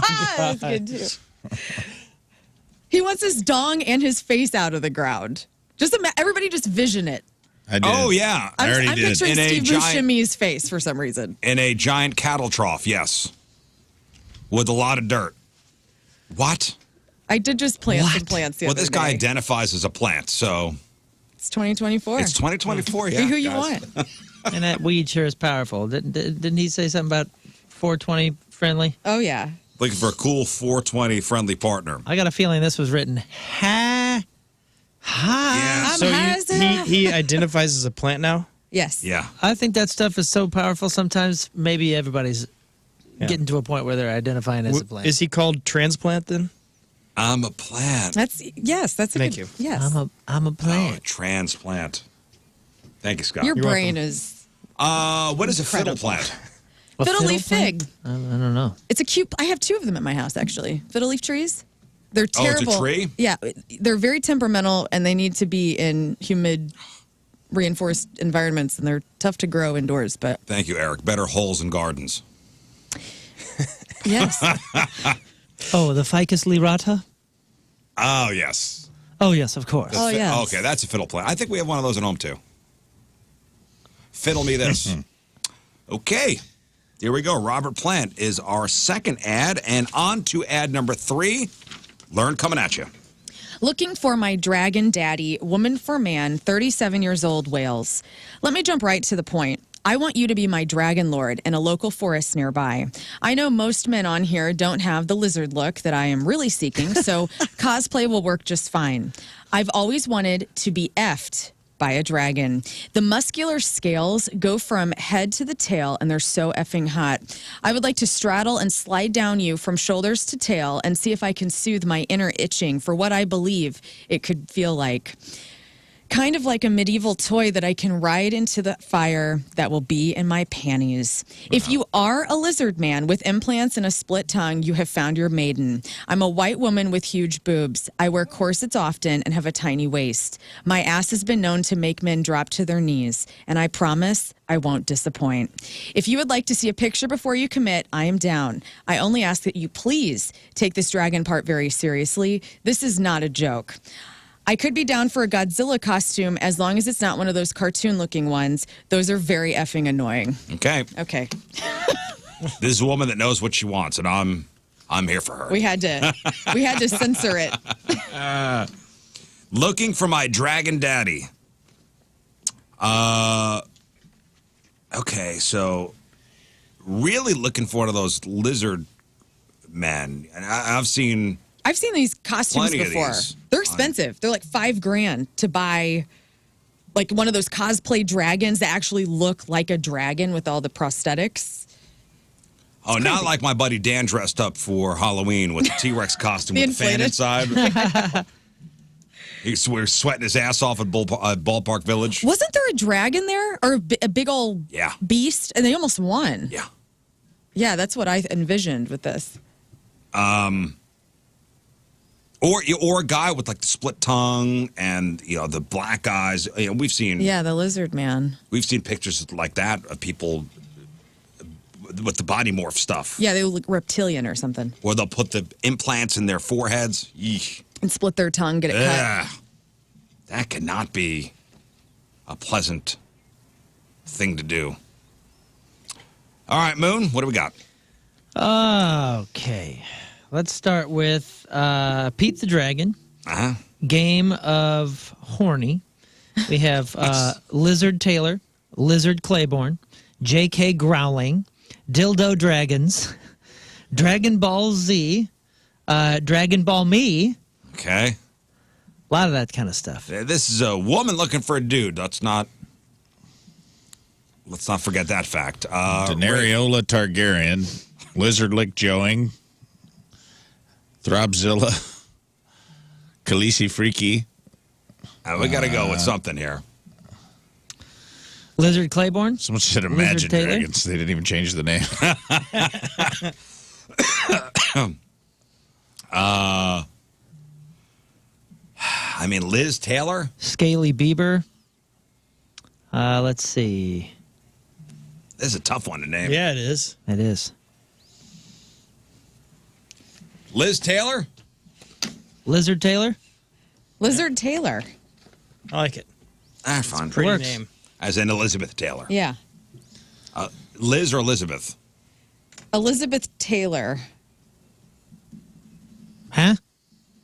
The We're lizard. going Liz or I think It's- just Liz. It's Lizard Taylor, right? Yeah, Lizard Taylor. Lizard Or Taylor. Lizard Taylor. Okay. Listen, Lizard it's just a Beth name. Taylor. Whatever. Okay. There are your 3 ads. You've got Missing Limbie Queen. That's ad number 1. This is the guy who wants a disabled woman to come over and pretend that you're missing a leg or both. But if you really are, if you're the real deal, it's a blessing from God, and He's going to reward you. Okay. Then you got Robert Plant. This guy wants you to plant him in the ground, and use him as a toilet. I'm not sure if it gets any weirder than those two things, but then he wants his face exposed and his things exposed. He's going to be in a giant cattle trough and plenty of dirt for us.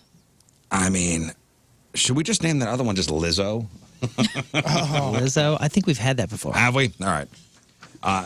Liz Taylor's fine. Lizard Taylor is your third ad you just heard from. All right, so we gotta endorse one of these ads individually here. Lern, who are we endorsing this week? I'm going Robert Plant this week. I just really enjoyed the visuals that I got, and I think it's kind of dirty and literally dirty, and I like it. I think it's freaky and fun. Rafe. Yeah, it's pretty freaky to get buried up to your neck and then watered the old-fashioned way. Well, with a watering can? Yes. I don't think that's what they meant. But yeah. No? You're basically getting waterboarded while you're buried up to your neck. That's not water. What was the first one? Missing Limby Queen. Missing Limby Queen had some interesting, but that one was almost sweet. Yeah. That's what I thought, too. Like, it was almost sweet. caring. More caring than freaky. Well, I mean, then you go bring your caretaker. If they're a guy, they could Joe in the corner, basically. That's thoughtful. Woman could join in. Also thoughtful. It's a coin toss up, but I'll go with the Missing Limby Queen. Why not? Oh, wow, okay. I do feel like Robert Plant's probably might be the runaway, but Scott? Yeah, I have to endorse Robert Plant, or we should say I'm rooting for him. Love it. Thank you. Love that. Moon. I am Groot. You know, after searching this Craigslist stuff for 10 years, it's amazing how many I've come across that are similar to the first guy that's into the missing limbs. Oh, I mean, that's I don't want to say popular fetish, but it's a fetish that we've seen it dozens of times. We've come across quite a bit. And the weird thing is, number 3, I was thinking that Lizard Taylor was going to have my vote, and then I realized, like, you know what? I've seen this stuff too. It's the cosplay, it's the furries, it's that kind of thing, sexualized. I don't remember all that many bury me. No, that's what I'm going with. Water me things. So Robert Plant. Bobby Plant for me. Yeah, Bobby Plant. Bobby Plant for the win. Bobby Plant. Bobby Plant. All right. Well, there you go. It's Missing Libby Queen. It almost reminds me. What's that one cat that invented the spyware stuff and then remember he was down on some island. Yeah. And McAfee. Yeah, and they were using him the hammock. Remember the hammock, and they were using him as a toilet. Hammock. It's that plus the burying, and that's watch that guy's documentary. That's pretty extreme. Yeah, that documentary is wild, gnarly. All right, Missing Libby Queen. What was that called? What was that? I think it was just called McAfee. Was it? Man, that's a. If you're ready Robert for Plant. That's a documentary. Lizard Taylor. Those are the 3 ads. Vote via Twitter. If you missed Lern reading any of the ads, go back to the podcast when it's posted. And make sure you don't miss a second. Make sure you don't miss a detail. Well, the winner when we sign on tomorrow.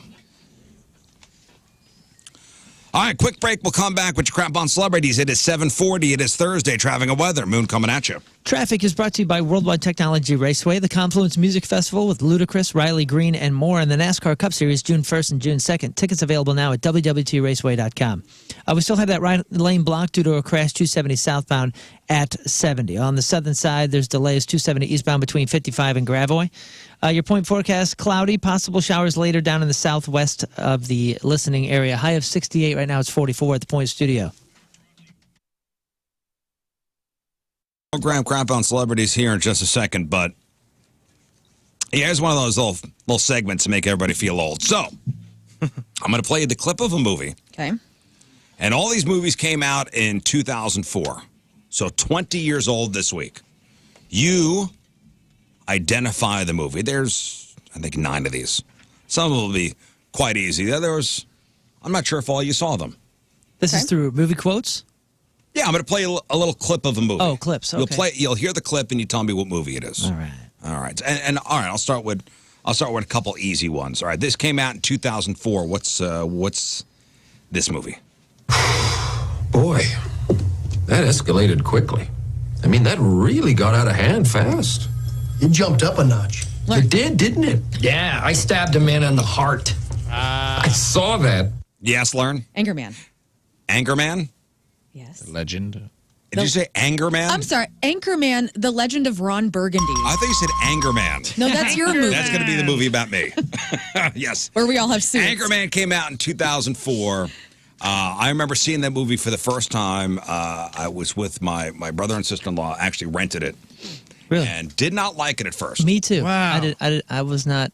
Even the Jack Black scene? Did not like it at first, and I'll tell you why. Because I think I was with an audience that didn't like that type of movie. Oh, I was crying laughing at the first time I saw it. I think if I would have watched it alone or maybe just with my wife, I would have liked it and enjoyed it more than the company I was with. The whole smells like Bigfoot's blank, like Yeah. that part. Veronica Corningstone. I love the whole. That thing is so quotable. Just the movie's really funny, but the part that won me over big time was Jack Black on the bridge. Oh yeah, Oh, and kicking he the kicks- dog. And it's the Kicks funniest Baxter off the scene. bridge. It's so that was- ridiculous. That was so unexpected. And it made me laugh really hard. That one won me over. I'm like, all right, Well, this is and, great. and you know, when I'm with people that are yelling, "This is ridiculous" or "This is stupid," it kind of ruins it. Yeah. I When it know. first came out, though, I will admit, I think I was a little bit overexposed with his. Oh, yeah, the whole Ron Burgundy thing. No, Will with Ferrell. with Will Ferrell. I was just Will Ferrell overexposed, and I think I unfairly judged it because of that. Okay, that was Anchorman. All right, what's this movie? Came out in 2004. If you master the 5 Ds, no amount of balls on earth can We'll just play it the whole clip, and then you can tell. Oh, okay. Shouldn't we, learn by dodging balls that are thrown at us, or? That's what this sack of wrenches is for. If you can dodge a wrench, you can dodge a ball. Yes, Moon. What is it? Dodgeball. It's Dodgeball. Hey, lucky guess. A Dodgeball, a true underdog story. I think is the that's full right. title. You're right. Yep. Which would have been okay, but it's great because of Ben Stiller. Yes, Ben Stiller makes the movie. his character is so great. Yeah. That mustache. White. Yeah, he's playing the same character he did in Heavyweights, basically. Which is a great he's character. He's Tony Perkis. White. What's his last name in it? White Goodman. I think so. Let's Is it? see. When Christine Taylor punches him in the face outside her house, White Goodman. when he wants to come in her house, I and told, she punch him or knee him. I can't remember. Hilarious. Yeah. That movie's great. That's one of those it's on, and I'm watching it at any point. I've been dying for my husband to dress up as White Goodman for Halloween for so He long. could do it with the mustache. Tim looks like Ben Stiller. He does. Yeah. And the pirate. I can't Steve the think- Pirate. Oh, yeah. Yeah, he's in the show Alien or whatever that is. But his movie Dale and Tucker vs. Evil is a must watch. Yeah, that guy's a good actor. The guy that brilliantly played funny. Steve the Pirate. Yeah, he really is. He's one of those awesome. actors. He was in A where- Knight's Tale. Yeah, every time you see him, you're like, well, this guy's great. Why is he not bigger? Like, Yeah. why is he not big enough for me to know his name? Alan Tudyk. Yeah, he is in a show. It's about an alien who's on Earth trying to fit in, Oh, Resident right. Alien, yeah. which is a great show, actually. All right, this one's a little harder. This came out 20 years ago. Name the movie. Detective, what are you doing? He said they've all been programmed with the 3 laws. So that means we have 1,000 robots that will not try to protect themselves if it violates a direct order from a human. And I'm betting one who will. Detective, put your gun down. Why do you give them faces? Try to friendly them all up, make them look all human. These robots are not susceptible to intimidation. I guess if you didn't, we wouldn't trust them. These robots are USR property. Not me. These things are just lights and clockwork. Crazy. All right, what is that?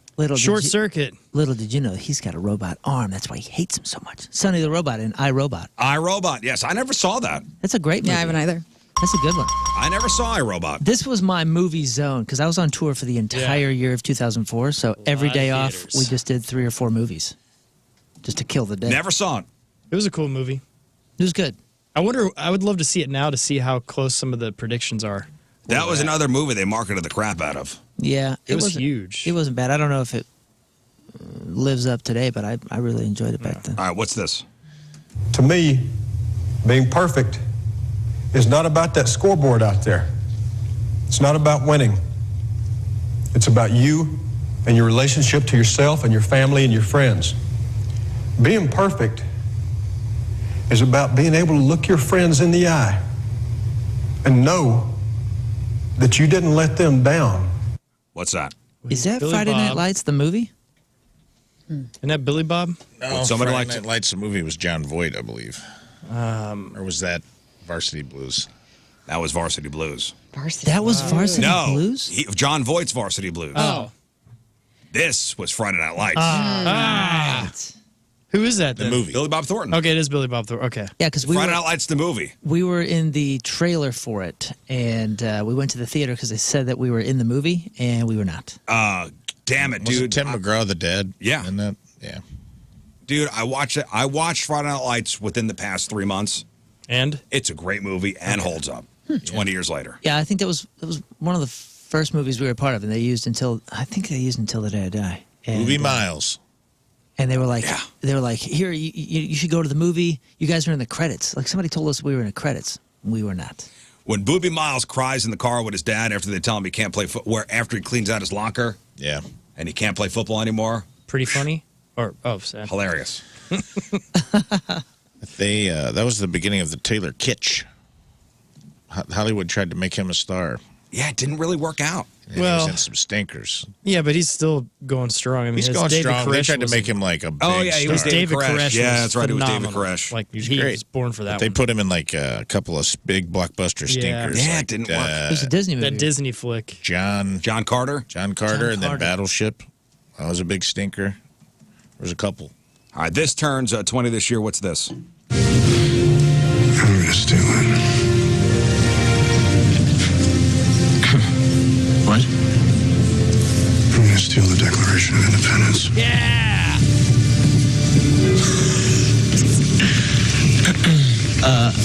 Ben? Yeah, what's that? National Treasure. National Treasure. Great. That movie is awesome. We really, I want them to do a new good. one. They have to do a new one. Unexpectedly a good movie. really good. Yeah, both of them are good. I went into that saying this is going to be just a cheesy Nick Cage. yeah. Disney-esque And I was sort like, of. damn, dude, this was good. Yeah, That's a good family John movie Voight night. in that one too. Family movie night movie. All right, what's this one? Well, Howard asked to read the trade pieces, Mom, because he's designing a new aeroplane. Oh, really? Do tell. Well, it's quite exciting, actually. It's a spy plane for the Air Corps. A twin-engine plane with some, I must admit, some rather unique design features. What's that movie? Wow, Sounds like The Aviator. I was wanting it to be Napoleon, but It sounds It like is- Leo. What? The Aviator. oh, It the is Aviator. The Aviator. Okay, Oh, wasn't Gwen Stefani in that movie? Really? Was she? I think like she had a cameo in it. That's him as Howard Hughes. Didn't that win? I didn't think win it was something? that good. Didn't that win I thought something? it was that year, okay. though? Oh no! You know what I'm thinking of? Catch Me If You Can. I thought it was okay. That won something. All right, what's this one? Music school. You got it in music school, right? His father was a dentist in East St. Louis. Invested in agriculture, made plenty of money. He sent Miles to Juilliard School of Music, New York, 1945. Dropped out of Juilliard after less than a year. Tracked down Charlie Parker on 52nd Street and mentored him for the next 3. Great movie. Two huge actors. That is Collateral, Collateral. Wow. Point for Moon. and I only recognize it from the two voices together. That was Jamie Foxx and And Tom Cruise. Tom Cruise with gray hair, and he's in the back seat. Yeah, he's the assassin, and Jamie Foxx is the taxi driver. Yeah. I remember that. I saw that in the theater. I'm telling you, I saw. That was a great. great movie. All right, one more. Two more. All right, what's this one? What's up, money? You got a problem? What you looking at my ass for? Nah, yo, hold my poodle. Hold my poodle. Hey, yo, what's up? Y'all got a problem? Y'all want some of this? You want some of this, punk? What? What, boy, what? I take the both of you. Cut it out. What? You looking at me like I'm some kind of girl, man? You. What's that? Dang, what is that? 20 years old. Is it the What is it? What's that movie? Hot Chick? The only thing I can think of that I have not seen from 2004 that was so big, Oh, 2000. Yeah, 2004. 2004 was Tarantino's Kill Bill Volume 2. Nope. What was that? It's a comedy. Yeah, it's either Hot. Go ahead, say Is it the Hot Chicks? thing. There you go. Hot Chicks. No. Friday? No. Next Friday? It's not a movie. There's not a Hot Chicks movie. It's a movie called White Chicks. White chicks. White Oh, Chicks. I've never seen that. White Chicks. Never watched it. With Marlon Wayans. Dang it. And Sean Wayans. That was only 2004. Why do I feel like it was like I know. I thought it was late 1997? '90s, but then I heard that and I'm like, that's got to be. All right, what's this? It seems so 90s. You know what I wish I had right now? No, what? Razzles. Razzles? Wow, I haven't had Brazzles in 15 years. Remember, they're both a candy and a gum. That's incredible. Lern. 13 going on 30. Correct. Whoa. Jennifer Garner. so 13 cute. going on 30. So all those movies came out in 2004, turned 20. It was a good time. It was a good time for movies. Yeah, it was. Because those Wes Anderson movies were kind of hitting. Like Royal Tenenbaums had been out for a few years. Yeah. I think So- there was another one that came out around there. Yeah, that was a good couple of years for movies. Yeah, it was. All right, here's Crap on Celebrities. All right, time to find out what's going on in the world of music and entertainment with your Crap on Celebrities. And we're going to start with this. Blink-182 and Gwen Stefani are going to be headlining the inaugural South Star Festival in Huntsville, Alabama on September 28th and 29th. No Doubt or Gwen? Just Gwen. Weird. I was hoping... I think the No Doubt thing was a one-off. Well, it was the 2 off, right? They had 2 Well, they weekends did 2 weekends, and at that's it. Coachella. I was hoping that they would come back around, but it looks like Gwen may just be stepping out on her own, doing her solo material stuff. Other bands on this bill: Shinedown, Sublime, Jane's Addiction, Jimmy Eat World, the Goo Goo Dolls, Pete Yorn, Candlebox, and more. Slipknot's show tonight in California is a warm-up to their headlining set for the Sick New World Festival in Vegas on Saturday night. And we've all been waiting to know who the new drummer for Slipknot's I going to be. haven't been sleeping. I know. Well, if you were on Reddit yesterday, the users found a video hidden on the site that has images named after all the members of the group, which included images referencing Eloy and Jeff. And that is the name of ex-Sepultura drummer Eloy Casagrande, who has been rumored as Jay Weinberg's replacement for many months. And so Reddit thread has been taken down. You can still see some of the comments. People are saying that it's him. Well, I guess they'll find out tonight. They will. What did they say? Why Jay Weinberg was thrown out of the band? No, I don't remember. So confusing. Still muddy. This dude is so good. He's so nice. It doesn't make any He did sense. he did a couple records with them, and Yeah. kind of was unceremoniously Blindsided. tossed from Right. the band. I'm just shocked it's not Josh Freese that's going to be the. Well, he's out with Maynard. He's with everybody. He is with everybody. Evanescence's Amy Lee says the rumors that she's joining Linkin Park are not true. She said, quote, "That's an incredible compliment. I've not heard that rumor. No, I've not been contacted by Linkin Park or anything like that." Jay Gordon of Orgy talked a month ago saying that Linkin Park was going to get back together with a female singer and kind of started that rumor. And she says, "I'm a huge fan, feel like the worlds and fan bases are a lot of the same people. They should ask me about that. I don't have a ton of free time," but she says I might do it part-time if they needed her. Same kind of era. You're going to tell me Linkin Park's going to call her and she's going to go, I don't know, maybe. Right. Get out of here. Get out of here. Do you think she would drop everything and do it? Of course. I don't think so. She just I don't announced think she needs to. Who wouldn't? She announced a tour with Hailstorm. So Evanescence and Hailstorm are doing a co-headlining tour for a Because run maybe of she dates. doesn't want to tour. I mean, Evanescence been going since 19. You think Linkin Park's going to put a tour together and stay on the road for 12 months? They'll probably do like a couple I of have no shows, idea. right? Just to be special. That'd be cool. I'd go see that. I don't, or she just doesn't want to take the heat of being thrown into that kind of, well, here's the new quote unquote lead singer of Linkin Park. I don't know. And then scrutiny. I know what you're saying, but the place She you're don't going to need get the place you're going to get the least amount of scrutiny is Linkin Park. They have the best fans on the planet. Yeah, but it's not all about just the fans. It's everybody else. I'm just saying, she would do it. Billie Eilish is the new spotlight of Rolling Stone magazine. There's a ton of quotes from her interview. She got very vocal about masturbation, saying, Let's just call it jilling. I'm so bored. I'm so bored hearing people talk about this. I don't get it. Is this just for the headlines? For her, Billie Eilish? Anybody, just go on with the story. But what? Are we learning that this is something that She people says, do? Billie Eilish says, self-pleasure is an enormous part of her life. She's says it's a huge help for her. She can't stress it enough. As somebody with extreme body issues, dysmorphia, she says she's had that her entire life. She says she's learned a lot about herself by feeling the pleasure, and it's helped her love herself more. I'm editing myself because I can't say a lot of this on the radio. She also goes into great detail in this Rolling Stone article about how she loves to have sex with women.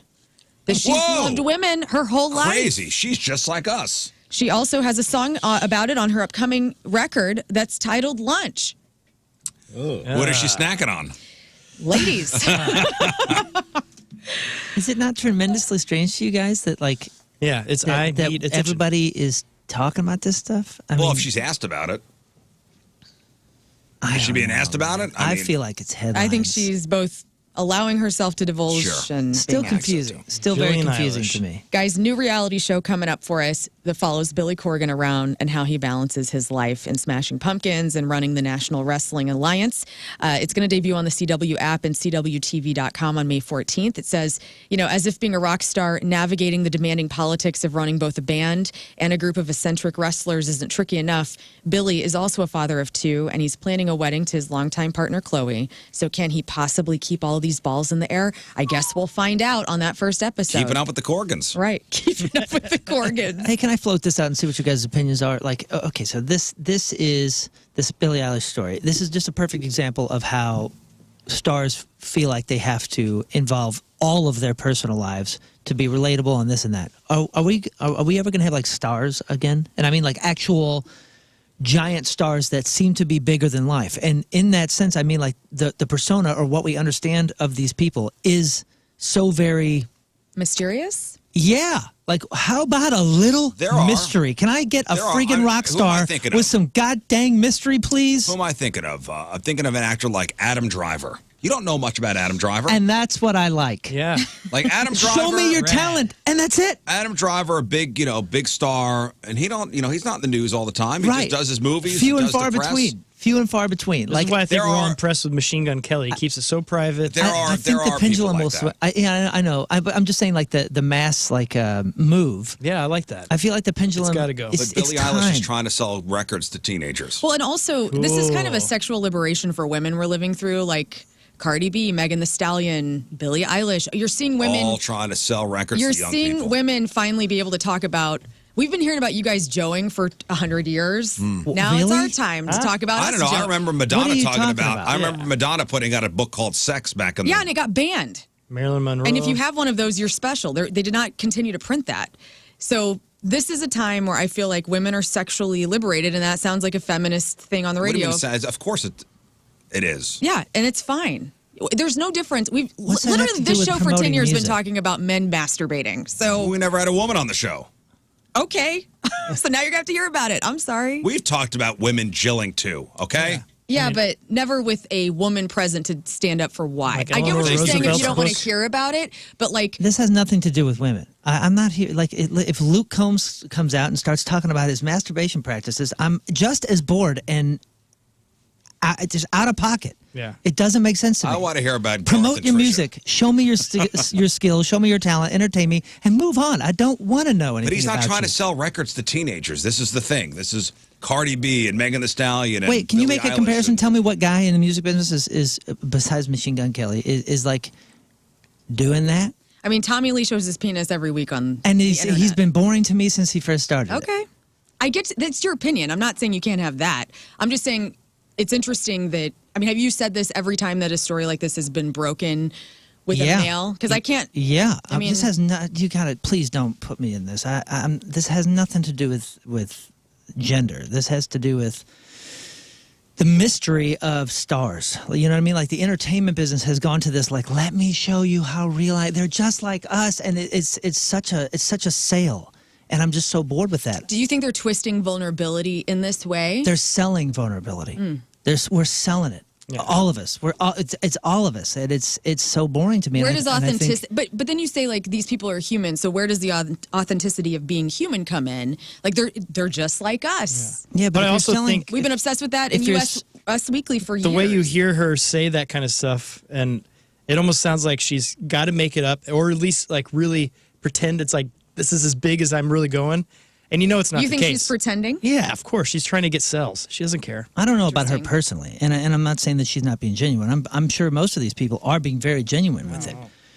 But I don't know if it's actually going to benefit them in the long run to be so very vulnerable. Some of it has its place, and it's great, especially for young people that feel alone and then they see stars like saying certain things. And there is a crafted way to do that, and a really good way, positive way to benefit the world, I think. So I don't know. Back in the day, there was always, holding some part back. Yeah, I'm talking about a fine line here, but I'm saying like our stars are, or what we see as stars, movie stars, music stars, whatever it is.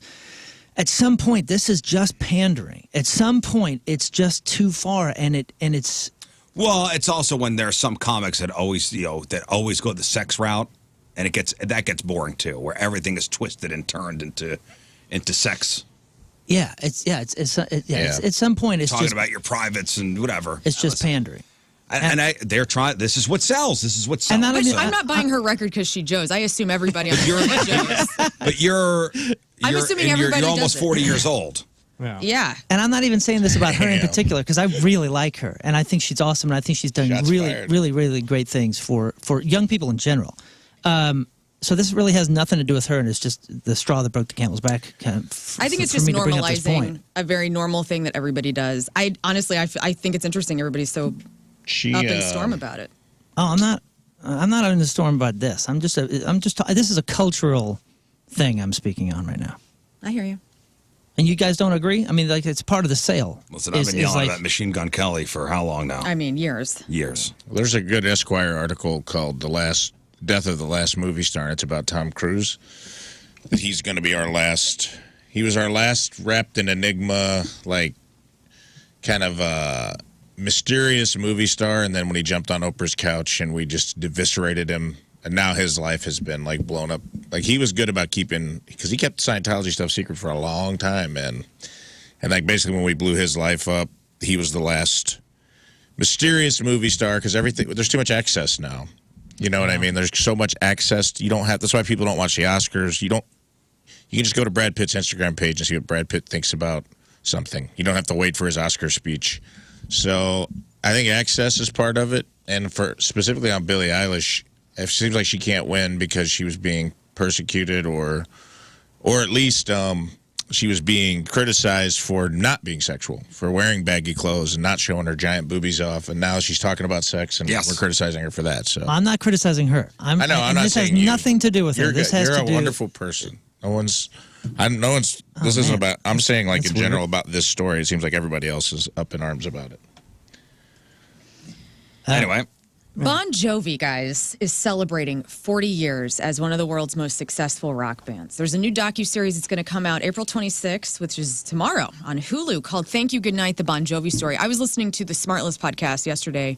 John Bon Jovi's on, and he was talking about his vocal reconstruction surgery that he had to have. And I believe this is the same doctor. Didn't Celine Dion have to get her vocals surgered? Was it nodes? Yeah, she had to stay off of them for like a year or something crazy.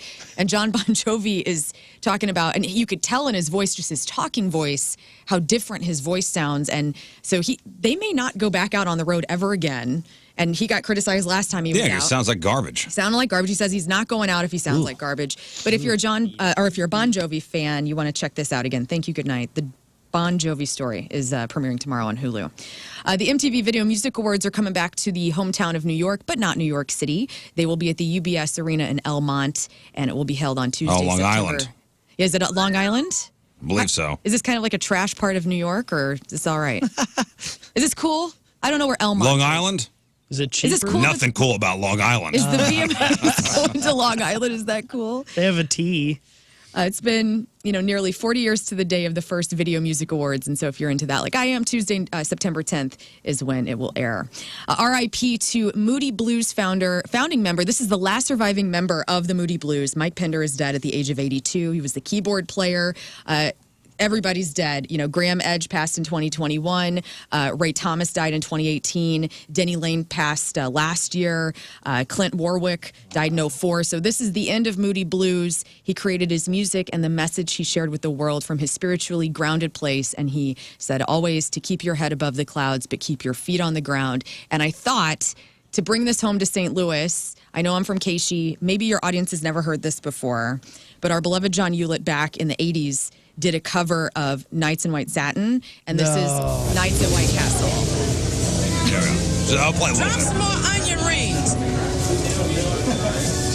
Do you guys know Knights in White Satin? Yes, I love that song. Knights in White Satin. I've had that on repeat a few This times. is Knights at White Castle. Charlene, get your ass up here in the front. These people are waiting. I never heard this. You can watch or listen to the whole thing. John was incredible. Wow. And finally, actually, no, I have one more RIP, you guys. I'm so sorry.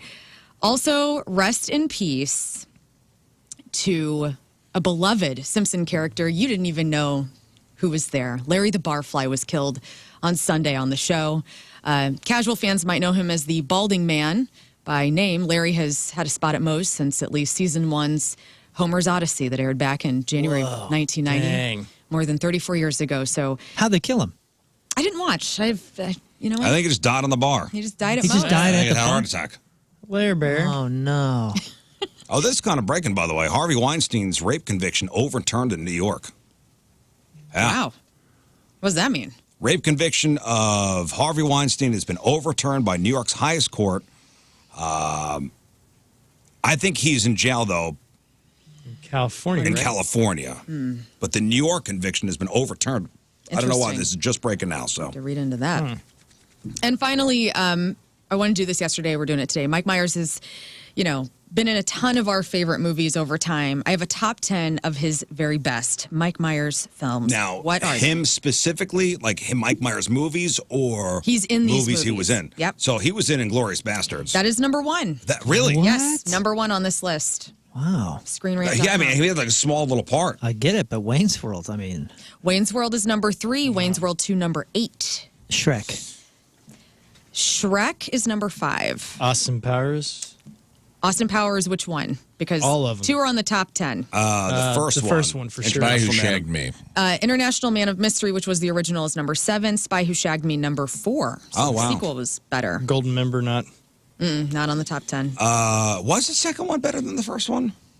Austin Second Powers. one I don't was- Is that the Heather one with the Graham. hallway? Yeah, Heather Graham. First one was Elizabeth Hurley. Second one was Heather Graham. The third one's Beyonce. Second one was the twins, Basil. Oh, I don't remember. Which one's the one where he's told the guy to get out of the way? Get out of the way. The Beyonce one is not good. No, that's not great. Fat Bastard was in number 2, right? Yes. Yeah. Yeah, I think that is my favorite one. Axe Murderer. What's that? Yeah, one? So I Married an Axe Murderer. That is number 2. The top All 2 right. Mike Myers movies are So I Married an Axe Murderer and Inglourious Bastard. That movie was so strange because he was so real. His hair is terrible in that movie. It's so 90s. bad. What about Bohemian Rhapsody? Number 6, where he plays the executive. Oh, I didn't know he was in that. Really? Yeah. he's Studio good. 54. Studio 54 is the final one. Number 9, where he plays the club owner of one of the owners. Steve Rebell. Yes. And Shrek the Third was number 10. And that's your crap on That was a celebrities. good movie, Studio 54. I didn't never watch saw it. it. That's a good. He is good in that. Ryan Felipe is in it. Yeah. Yeah. I've never seen that. Celebrity celebrating a birthday today. D'Angelo Williams is 41, the former Steelers and Panthers running back. Tim Duncan, retired NBA superstar from the Spurs, is 48. Jason Lee. He's in pretty much all awesome movies done by Kevin Smith. Yes. And heck of a skater. Jason Lee is 54. Renee Zellweger is 55. Joe Buck is 55. Eric Avery, co-founder and bass player for Jane's Addiction. is 59. Back in the band. Speaking of Simpsons royalty, Hank Azaria is 60. Wow. Let's see, Talia Shire, that's Adrian in the Rocky movies, is 78 years old. Stu Cook, the guitar player for Creedence Clearwater Revival, is 79. Bjorn Ulvaeus Probably from ABBA. from ABBA is 79. And Al Pacino. 82. I'm going to No. say 86. No. 87. 83. No. 80. He's 84 years old today. Sorry, buddy. I didn't mean to go so high. All right, today's porno birthday, which is being brought to you by Patricia's, where fun and fantasy meet, is Charlene Aspen. And today's birthday girl's been in 190 fine films, including 72 Cheerleader Orgy, 75 Nurse Orgy, Big Butt Latinas 2, Butt Woman 2000, Creme de la Face 35, Cheap Thrills, The Fist, The Whole Fist, and Nothing But the Fist, Highway Whores, Thighs Wide Open, and Who Can Forget a Roll, in 2002's Bumpin' Donuts. Charlene Aspen is 51 years old. That's your porno birthday. Those are your crappy birthdays, and that was your crap on celebrities. All right, let's take a break. We'll come back. Let's get Chris Kerber on the phone. Okay. We'll just chat with him real quick, do a little blues wrap-up. It's 8:23. It's Thursday. Traffic and weather. Moon coming at you. Traffic is brought to you by Worldwide Technology Raceway, the Confluence Music Festival with Ludacris, Riley Green, and more, and the NASCAR Cup Series June 1st and 2nd. Tickets available now at www.raceway.com. We have an incident in a Rhine Lane block due to a stalled vehicle 64 eastbound at Hanley. There's also delays 270 eastbound between Gravois and Big Bend. Your point forecast, cloudy, possible showers later down in the southwest of the listening area. High of 68. Right now it's 48 at the Point Studio. All right, here he is, ladies and gentlemen, Chris Kerber. Good morning, Chris. Morning, everybody.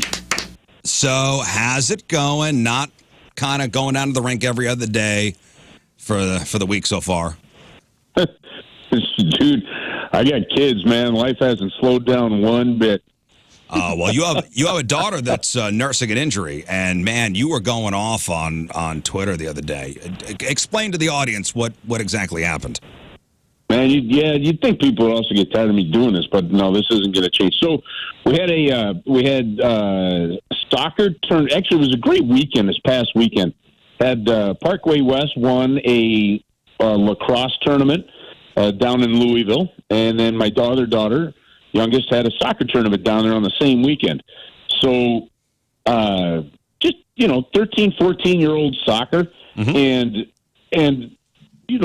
parents are parents on the sidelines. So it was a physical game. It was a bit of a rough game, but so be it. That's sports. Well, Ava gets kind of taken down in front of the other team's parents, and it turns out she ended up with an injury that hopefully just have her in a cast for 2 weeks. But she finished the game. She's a kind of a tough, hard-nosed kind of player, and she gets taken down in front of the other team's parents, and a dad stood over her and then says to the kid that took her down, which I'm going to assume was the dad's daughter, basically said, "That's what I'm talking about. Keep doing that."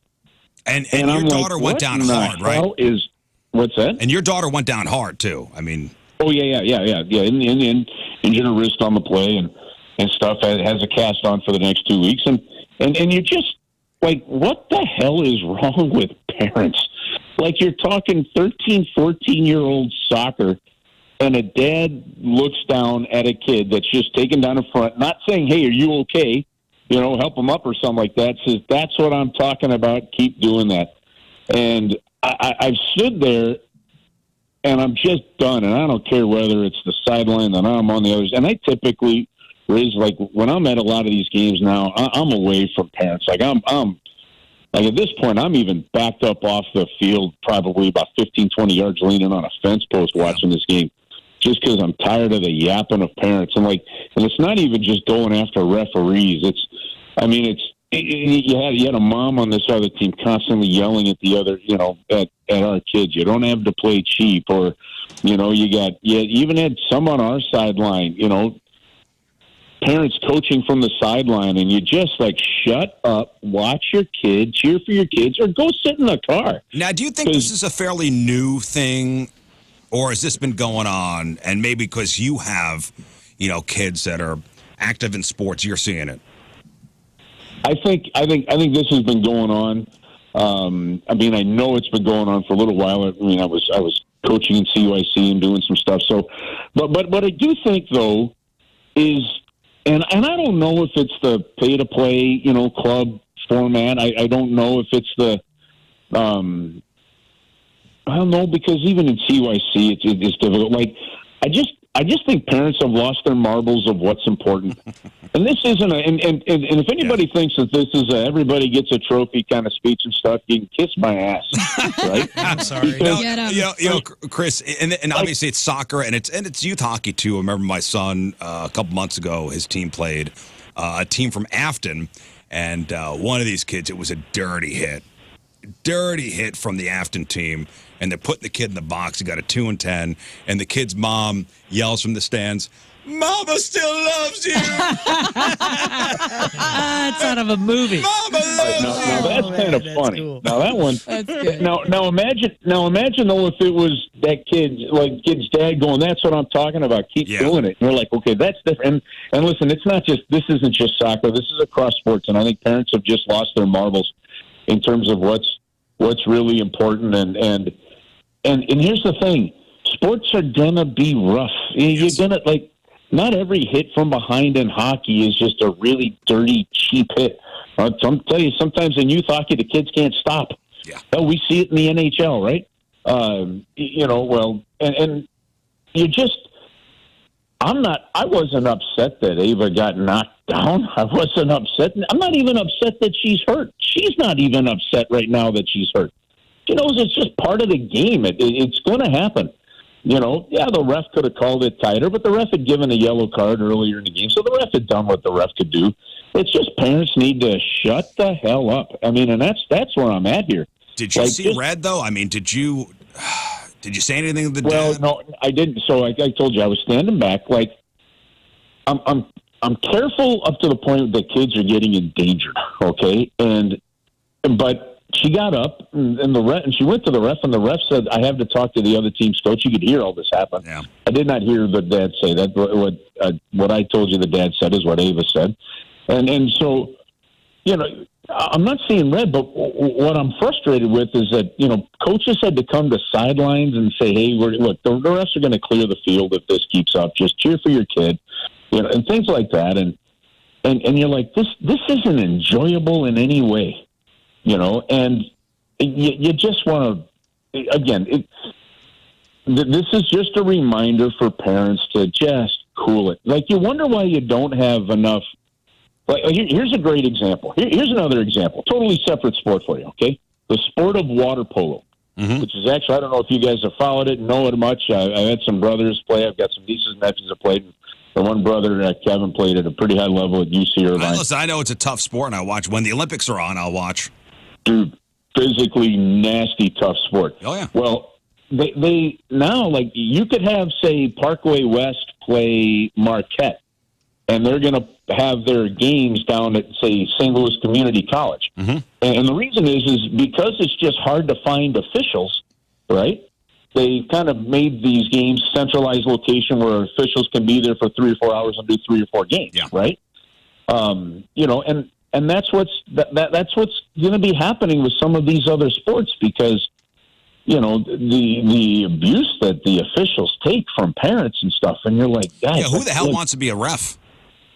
Fewer and fewer people. Who wants to take that punishment? Well, fewer and fewer are doing it. And when you see, you see younger kids out there and they're going to make mistakes. They're not going to call everything as if you've got replay and you're watching Sunday afternoon football. So, again, just take it easy. Take it easy. Remember that it's kids and you're like, I don't know, maybe ask the kid if they're okay rather than say keep doing that. I guess that would be the point of this fortune cookie lesson. Yeah, I think it's been going on forever. I remember playing baseball and soccer as a kid, and there was some gnarly things that happened with some parents and coaches and all that. What I noticed this last football season, my daughter's a cheerleader, so I'm not yelling at any players, but I'll sit there and I'll hear not only yelling at players and yelling at refs, but there are parents yelling at our own coaches. And that was a new one that I don't remember. Oh, players yelling at the coaches? Yeah, no. Parents yelling at not only the players and the refs, but at our own coaches. Like, oh, you called the wrong play, or they're yelling about how they should have put so and so in, or something like that. Like that was something that I don't remember noticing from before. Guys, Dan Fitzgerald runs CYC Sports, does an amazing job. A great guy, retired police chief, and is just dedicating his world to youth sports and kids and doing it the right way. CYC in the St. Louis area adopted a rule. Was it a year or two ago? And this has gotten some notoriety, and it's going to continue because if a parent gets a card or gets kicked off a sideline, right, at a CYC sport event, the kid's gone too. Oh, the kid's gone too. The kid's gone too. Whoa. It's not like go to your car and wait for the game over. Your kid's gone too. And then if you're suspended for that game, your kid's suspended for the next game as well. And while some may think, well, that's unfair because the kid wasn't the one to do it, absolutely right. But it is effective and it works, and I'm glad they're doing it. And I want to see others do it. It's just, again, look, I understand emotion. This is about the third or fourth time. I mean, I stood and I will say, I am going to say this. I think I'm about done being quiet on a sideline when this happened. Like, I stood behind about a year ago a group of parents, and I literally listen to this mom yell, "Take number 10 down," and I'm going, "Are you kidding me? Are you kidding me?" I've heard the kill them. People. Yeah, these kids are 14. Wow. Jeez. Yeah. Listen, and I do think look, I know parents are paying a lot of money. I know that, but again, if you're paying a bunch of money for club soccer, for basketball, for football, whatever it is, and you're doing it solely because you think you're going to get that money back because your kid's going to get a scholarship, you are doing it for the wrong reason, man. Do you want to raise a winner or not, Chris? To be a part of a sport, sports, that's it. Yeah. Then get out of here. But I'm telling you, if you got to sit on the sideline and coach your kid, yell where they got to throw the ball in, tell them where to be, when you've got a coach on the other side, do me a favor. Go sit in the damn car. Because the rest of us are tired of it and don't want to hear it. Yeah. There he is. I like it. Chris Kerber. Air it out. Parent enforcer. This will not be the last time this conversation happens. No, and I love the way it plays out on social media when I follow your account. It's wonderful. You're a breath of fresh air for me too, Kerber, because I like that you just keep it real. You don't really hold back. I mean, you do so in a respectful, professional way, but I love when you just let it rip. Well, listen, what I want to do, and I mean this sincerely, is there are some people, like, you notice I didn't take a picture of the dad. I didn't put a picture of the dad on social media and say, we got to ruin this guy's life, right? That's no. Okay. But you can use the platform and our voices and our audiences to try to make a difference and just create more awareness. And that's it. In the moment, the people that are running the tournaments, the games, whatever, they got to handle those moments where they are. It's up to each individual club. Like does this club from Indiana, do they reach out to the parent and say, okay, you're done? Like, we don't even need to investigate this. Like, if you said anything that's even remotely close that could have been taken that way, you're off the sideline for a couple games. Hold your own club people accountable, and things will be different. Probably they don't do that. Maybe. Hopefully they will have a talk with the parent. Probably not, though. No, I had a local club about a year and a half ago. It happened again. And I called the director of this local club. I'm like, what are we doing? He goes, well, I can't really do anything about it because it's just your word versus theirs. Oh, God. And I went, you're kidding, right? I remember a couple leagues. I remember coaches having like almost like a meeting with parents before. Like, hey, calm down. Before the season, and saying, hey, you're trusting me to coach your kids. That means you're not a coach when you're in the stands. You're here to watch and cheer on your kid. You're not a coach, so don't be coaching. I will have a problem with that. Don't be yelling at refs. This is how the game is. Like, it had like a full on this is how this season's going to go, and if you can't handle it, don't be here. Mm-hmm. And honestly, the challenge is, Moon. Here's one of the real challenges that again, in talking to parents, if I'm addressing parents. Think about what we're asking coaches in youth sports to do. We're saying, okay, take your time to coach and put all that effort in, which is an immense amount of effort. But we're also saying, we want you responsible for the kids' safety on the field. We want you responsible for their development in that sport or whatever. And frankly, they're also helping just develop the individual child, whether it's a boy or a girl. Right. Then you're talking about now, from across the field, we need you to control the other parents, right? To control the parents. The ref and everything involved, like it's a lot. It's a lot at the pro ranks, much less the youth hockey ranks. So I just think it's up to parents to set examples and be responsible here, and we'll do. Yeah, you know what? Yeah, it's a good idea. I got an idea. How about just be an adult, be a parent, be a role model, and I guess to put it real bluntly from the sidelines. Shut up. Yeah. Let's talk Blues hockey real quick. Final grades for the team. So I'll give you. All right. So just as if you're grading a term paper. Wait, am I grading on a curve? No. No. Okay. All right. Just checking. Forwards. What would you give the forwards? Forwards as a group. Forwards as a group. Forwards as a group, I give a C+. C+. Defense as a group. Defense as a group, I'll give a B-. B-. Who's the MVP in defense this year? Colton Parayko. Oh, yeah, okay. So, everybody was expecting a good season this year, and okay. Yep. Who would you give the MVP to for the forwards? Big Neighbors. No, Robert Thomas. Robert Thomas. Jake Neighbors had a great growth year, but Robert Thomas stepping into the top center line role. More points this season than any Blues players had since Pavel Demitra in 2003. He logged, from an analytics standpoint, like the heaviest minutes in terms of against the other team's top forwards than anybody else in the league. So, to me, I got to go with Robert Thomas. Goaltending. A grade. A. And coaching. Yeah. Yeah, that was coaching. You know what? I think coaching I'm going to give a B to. Okay. I'm going to give a B to. I think obviously the coaching struggled at the beginning of the year with the power play. That's why we lost Craig Berube as the head coach. But I think the situation that Drew Bannister came into and the way the coaching staff responded to have this team still have a shot at the playoffs playing game number 80 out of 82. I think a B is a very fair grade for those guys. And front office.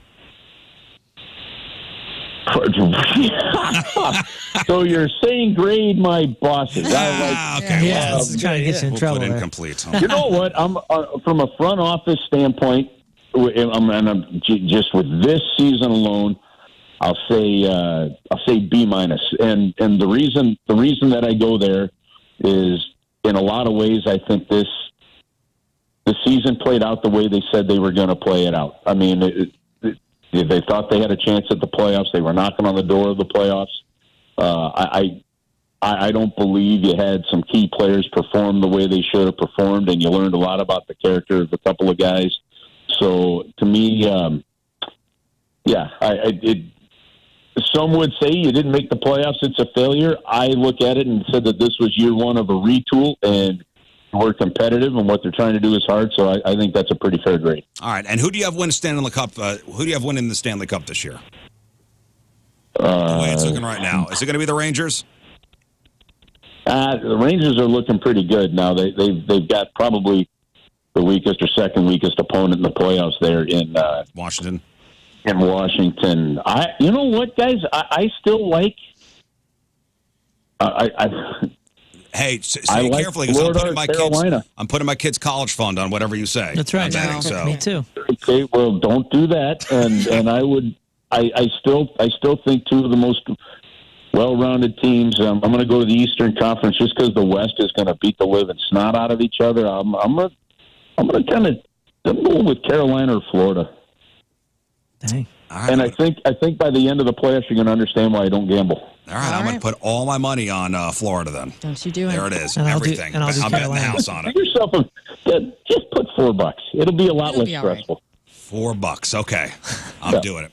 Chris, dude, thank you so much for everything this season. And I talked to you off the air before. Like, you're just going to come up at some point just so we could hang out here in the studio and play a game or something. Yeah, you know what? Would love it. You guys are awesome. Big thanks to the Rizz Show listeners. The following is immense and awesome. So it's awesome to join you guys every week. I'm thrilled you let me be a part of it. Moon, thank you again for allowing us to let Greek Fire be our soundtrack of the broadcast. Heck yeah, man. That's Honored. Awesome. Honored. Thank you. So I love that stuff. You guys are great, and looking forward to seeing you in studio real soon. Yeah, we'll talk, and we'll set up a time for you to come up here, and we'll shoot with the airsoft gun, which is what you've always wanted. Oh, yes. Yeah. You be a real part of the crew. Yeah, sure. Yeah, okay. That's what I want. My butt cheek shot. No problem. We'll bring some of those parents in from youth hockey to cheer us on as we shoot you. Yeah, can I borrow that? All right, the great Chris Kerber, everybody. Chris, we'll talk to you soon. Cheers, everybody. Have an awesome week. All right, there he is, Chris Kerber. All right, we'll take a break. We'll come back. Let's give away some stuff. We'll play a quick game of Fake News of Florida. Thank you. All right, so we've got Point Fest tickets. We got Five Finger Death Punch tickets. We got Cagey Elephant tickets. We have Can You Feel the Punk Tonight tickets. So Rafe will read you a headline. You tell us if the story is fake news or something that actually happened in the state of Florida. You have one Moon Lifeline. Mr. Know-It-All to my left, who knows everything Florida and everything fake news. So this guy is the real deal, knows what he's talking about. It's a double down. So 2 out of 3 right, you win. Again, your choice of prizes, Point Fest tickets, Five Finger Death Punch tickets, Cagey Elephant tickets, Can you feel the punk tonight tickets? 314-624-3833 or 618-398-3833. Fake News of Florida is next. All right, 8:53, Thursday, traffic and weather, Moon coming at you. Traffic is brought to you by Worldwide Technology Raceway, the Confluence Music Festival with Ludacris, Riley Green, and more, and the NASCAR Cup Series, June 1st and June 2nd. Tickets available now at www.raceway.com. Left lane blocked due to a stalled vehicle 270 northbound at Manchester. Your point forecast, cloudy. Possible showers later down in the southwest of the listening area. High of 68. Right now it's 49 at the Point Studio. Wow, that dude is high energy. Really? Matt Eisman, oh man, that's another one of those come in here shot out of a cannon. Yeah, he's great. He's a good dude. Seems like a morning person. He is, yes. Yes, he is. All right, let's give away some stuff. All right, we are playing Fake News or Florida. So Rafe Williams will read you a headline. You tell us if the story is fake news, something we made up, or if it's something that actually happened in the great state of Florida. And I say great because I'm moving there. That's happening. Great. Simple as 2 out of 3 right, you win your choice of prizes. Point Fest coming up May 18th. Hollywood Casino Amphitheater, Bad Omens, Wage War, Grandson, Avada. Many more at the amphitheater. Five Finger Death Punch, Marilyn Manson, Saturday night, August 10th. It's a Point Big Summer Show. We have tickets to go see Cagey Elephant with Young the Giant, September 12th, also at the amphitheater, and tickets for Can You Feel the Punk Tonight, Saturday night, May 11th, the early show over the pageant, 3 p.m. All right, so I'm going to give you a Moon Lifeline, and you got to learn Lifeline too. Oh, good. So don't look at I won't. Don't look at the play I haven't sheet. looked at anything. 314-624-3833, 618-398-3833. Let's go to Poco in Granite City. Good morning. Good morning. What's going on? All right, let's play Fake News or Florida. Let's see how you do. Here we go. Poco, this just in. A Port St. Lucie man was arrested 15 minutes after being released from jail for burglarizing cars in the jail's parking lot. Let's go with that's Florida. Oh, that's Florida. Definitely. One right. Way to go. Good start. This just in, a Bradenton Walmart manager was arrested for shoplifting $25,000 worth of Spam over the course of 5 years after security uncovered an elaborate smuggling operation. That's Florida. Ooh, fake news. Really? Yeah, It sounded very really Florida. I was very confident. Yeah. If it were Slim Jims, it'd have been. Yeah, you're right. You know, Spams, that's more like a Michigan. Spam, that's classier. Poco, the parent of a Gainesville Girl Scout, was busted for using the cookie order sheet as code for her marijuana business. All right, this is the final one. You get this right, you win. Oh, man. Do we have a lifeline here? You could use either Lern or Moon. I like to use Moon. Let's use Moon. Read the headline once again. Moon, the parent of a Gainesville Girl Scout, was busted for using the cookie order sheet as code for her marijuana business. I feel like I remember a story like this. I'm going to say Florida. Show me Florida. Show me Florida. Oh, my God. I'm so sorry. Poco. It's your fault. You picked me. I'm so Poco sorry. loses. God dang. I He feel like really wanted to see Five Finger Death Punch. I feel like we had a story like that. It must have been a different state. Sounds right. Pennsylvania. No, I'm sorry, but that's a made-up story. I'm really sorry. Gosh. Ryan, Belleville, good morning. Hey, how's it going? All right, Ryan, let's play Fake News of Florida. Don't forget you have a Lern and a Moon Lifeline if you need. Ryan, this just in, a Collier County woman was arrested for having relations with her dogs after her boyfriend leaked a video to the police. Florida. Oh, that's Florida. Outstanding. Correct. The headline is Somebody Liked It Rough. All right, one right. A Boca Raton valet parking attendant was busted for grand theft auto after stealing a Ferrari from a country club and taking it on a date. Fake news. That's fake news. Is it really? That's fake news. Why am I falsely remembering these We had stories? that story, but it was from another state. Oh, okay. I was like, that just happened. Curveball. Yep. All right, Tom in Bon Terre. What's up, Tom? All right, Tom, here we go. Bon Terre, St. Louis, Terre. Florida. Yeah. Fake news of Florida. Here we go, Tom. Oh, boy. Tom in Monterey. Tom, a Fort Pierce woman, claimed the wind blew cocaine into her purse after being busted for drug possession. Oh, Florida. Oh, that's Florida. Yeah, that's Florida. Oh, yeah. Next. I'm on my way to get them Metallica tickets. There you go. Halfway there. All right. See you in an hour. Metallica's coming back. A Key West woman was charged with assault after she attacked an Easter bunny who took a lunch break when her daughter was next in line for a photo. That's got to be Florida. It's fake news. That's fake news. Fake news. All right, Tom. Comes down to this. Here we go. For the Metallica tickets from last year. A Fort Myers man who was busted for bringing an alligator into a Piggly Wiggly supermarket claimed it was his therapy animal. Florida. Jovi, Florida. Incorrect. Fake news. It was a crocodile. Damn, man. You were close. Started strong, bud. I wanted Tom to win so bad. Yeah, me You too. should have used a lifeline. Tom had good energy. Bringing in a joke from 5 years ago, too. Yeah. I That's like awesome. that Tom energy. Me too, man. I was rooting for him after that. All right, Debbie, you there? I'm back. Oh, it's Debbie from Password. Oh, Debbie. Debbie. Password Debbie. Once those. Can you I feel want the puck tickets to tonight? Moon Show so bad. Well, let's Okay. I blew let's it yesterday. Well, Debbie. You did, man. Sorry. Okay. Let's see if you can feel the Florida tonight. A holiday man had his monkey taken away after police busted him for driving a stolen vehicle. That's Florida. Oh, that's Florida. Yeah, monkey driving a car. Heck yes, it's Florida. You're one away from those tickets you covet so badly, Debbie. Pay attention, because this just in. The city of Lake Worth accidentally set out a zombie alert on its official Facebook page. Fake news. That's Florida. Oh, that's Florida. Bath salts. That's Florida. All right, Debbie. Debbie? Come on, Debbie. For the tickets 2 days in a row, you have been denied. Police in Jupiter, Florida, arrested a mother after her daughter wore her purse containing 3 pounds of marijuana to school.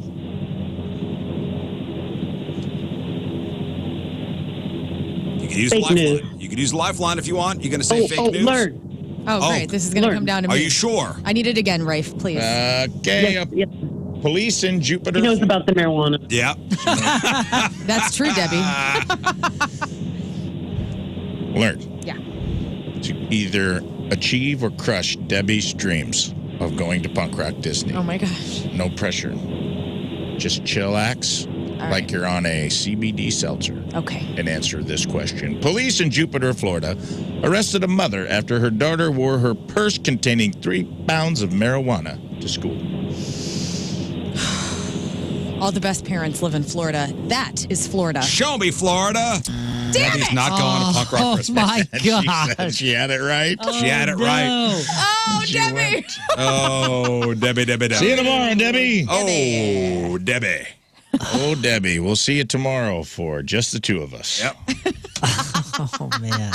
Oh, she said fake news too, and I blew it. You know what? You led her into that. You did that. You're an No, evil she person, hesitated. Scott You Rizzuto. Regis She Philbin. hesitated. Is that your? Are you sure? Is that your final? I mean, you did I that to started her. saying you have a lifeline, and then she said fake news. Why did she pick me? She should have picked Moon. No, I would have got it wrong You too. would have said Florida as well. Man. But she was so confident, and you took it from her. She Rizz. was. If she was confident, she would have said fake news and That's stuck with true. it. She should have had conviction. Mike, hello. Hey, good morning, guys. All right, Mike. Good morning. Let's play fake news of Florida.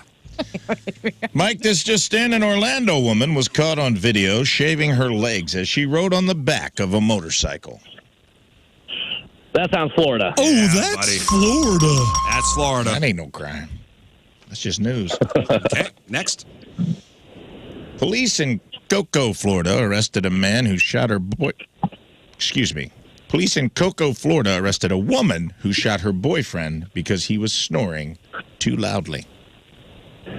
That sounds Florida also. That's Florida, buddy. Bang, bang. Hang on, Mike. That is Florida. Same couple, ironically. Let's get another winner here. And she shot him later. Josh in Specific. Good morning, Josh. Happy birthday, Rizz. Thanks, buddy. All right, fake news of Florida. A Fort Walton Beach man was arrested for attacking a mattress because he claimed there was a man hiding inside of it. That to me sounds like Florida. Oh, that's Florida. Florida. That's our Florida.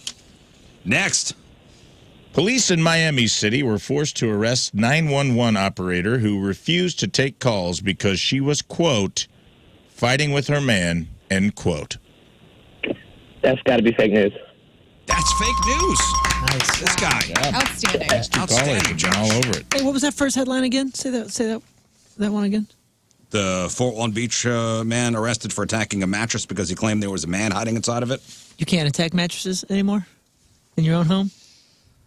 He got arrested for attacking a mattress. That's how I propositioned Tina. He wasn't home. Attacking mattresses. Oh, he wasn't at home. He wasn't home. He was at a mattress store. Yeah, I believe this is the story where a guy fought like a mattress mascot. Oh, I see. Fighting. Okay. Attacking. So there was a man hiding inside it. Yes. There was. Wow. That mattress waved at me. All right, one more Gave me the contestant. finger. Corey in Carlisle. Good morning, Corey. Morning. All right, final contestant. Here we go. Corey, this just in, a Tampa man told police he shouldn't get a DUI because he only drank White Claws. That's Florida. News. No. Yeah. You do remember the time that somebody was drinking a White Claw? It was like a chief of police or something, and he had no idea there was alcohol in it. It was hammered. You remember this? Yeah, well, that was the bus driver. That was the bus driver. Oh, bus driver. That's what it was. Yeah. She was That just was the drinking bus it. driver. She thought it was energy drink. Yeah, she thought it was that. And Yeah, it she was. just grabbed it to some degree. from a fridge. Had no idea. Here we go, pal. A Marion County man live streamed his police chase in which he hit speeds of 110 miles per hour. I'm going to say that's Florida. Oh, that's Florida. Even Morse coded it over. Okay. Yeah. All right, Corey with the clicks. Comes down to Corey. this. With the clicks. Come on, clicky Corey. Police in Sarasota were forced to arrest a local sergeant for public intoxication after a stripper handcuffed him to a pole on stage and she couldn't find the key to his cuffs. I'm going to use the Moon Lifeline. All right, Moon Lifeline. No. Moon Say it again. Valjean. Say it again. Police in Sarasota, Florida were forced to arrest a local sergeant for public intoxication after a stripper handcuffed him to a pole on stage and she could not find the key to his cuffs. Oh, man, I want to say this is Florida all over, but would they arrest one of their own? Right. That leads me to believe this is They did say they were forced to. What? Show me Florida. Show me Florida. Adios. Stop picking me! This is more like a death line instead of a lifeline, Over right? 3 in the lifeline. All right, over 3 in lifelines today. You've got one death line. Lern or Moon. Well, if you want to be guaranteed to get something wrong, take a lifeline. Oh, my goodness. I'm so sorry. All right, we'll take a break. We'll do some news next. Hey, you know, chocolate is being wiped out by a COVID-like pandemic. Yeah, this is for real. Oh, no. The town of Chocolat? No, it's the Hershey- cacao, Hershey, cacao Pennsylvania? trees. Oh, no. Yeah, wild. All right, news next, 9:17, traffic and weather. Moon coming at you. Traffic is brought to you by Worldwide Technology Raceway, the Confluence Music Festival with Ludacris, Riley Green, and more, and the NASCAR Cup Series June 1st and June 2nd. Tickets available now at www.raceway.com. We got a left lane block due to a stalled vehicle 270 northbound at Manchester. Your point forecast, cloudy, possible showers later down in the southwest area of the listening area. We got a high of 68 today, and right now it is 50 at the Point Studio. Cool. Hey, for those of us who watch Curb Your Enthusiasm, JB Smoove is, Leon Black on Curb. So funny. Do you think he deserves his own spinoff? Would Yes. that character be conducive to a spinoff? Yes, maybe not the same style of show. I don't think you can do that style of show without Larry David or that kind of, anchor piece. But I think I think that character and JB deserve something for sure. I agree. He's so funny. That character makes. I'm not saying it makes the show, but he was in it a lot with Larry. The last two seasons, he was in almost every scene with Larry. Some of my favorite episodes have to do with him and his just random one-liner things. Do you think he deserves a spinoff? Yeah, I would agree. Though I don't know what type of show, but he's funny. That character could get more mileage out of it for sure. Yeah, I'd seen an interview with him. I'd saying he tried out for it. And in fact, that character was meant to go to kind of somebody else and be a different sort of character. Whoa. Really, I can't see it being anything but him. No. But when their relationship is awesome. When he went in for the audition, they just made the character of that. That's cool. All right, let's do some news. Oh, yeah. We gonna do some news. And your news sponsored by Energy Stars Heating and Cooling, preferred partner of Ameren, Illinois, to make your home comfortable and affordable. Hey, what is rural America? Like, what is considered rural and what is considered urban? And I actually have the answer to that. I don't know. I was kind of nerding out on this. You mean a population number? Yeah, because, all right, did you know that as of 2020, only 46 million people lived in rural America? So what's our population? 300-something million? Right. Only 46 million live in rural America. Across the entire nation. Yes. That's down 0.6% from 2010. The other 285 million people in America live in urban areas, which is an 8.8% increase from that number in 2020. So that's almost 23 million more people, which is roughly the total population increase in the United States during that time. But what's the difference between urban and rural? 50,000? Is somebody drawing a line somewhere? It's got to be. It's got to be under 10,000. There are no Starbucks nearby, so this is rural. Ah, yes. Well, not really. It's kind of complicated, but simply put, the U.S. Census Bureau officially defines rural as everything that is not urban. And in order to qualify as urban, somebody got paid to write that sentence. In order to qualify as urban, the area must have a population density of 1,000 people per square mile. Okay, that seems good. Yeah. 1,000 people per square mile is urban. Everything else is rural. And classification of urban falls under two umbrellas. An urbanized area has 50,000 or more people, and an urban cluster are areas with at least 2,500 and up to 50,000. And everything that falls outside of that is rural.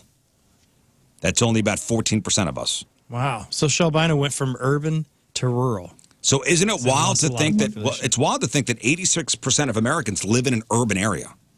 Yeah. And no wonder everybody yearns for vacations because we're so damn cramped in. Mm-hmm. Now, speaking of vacations. Just yearned. When was the last time you yearned?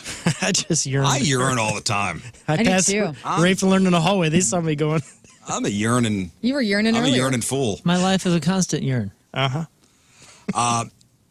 Have you paid more to take a certain flight at a specific time? At a specific time? Yeah.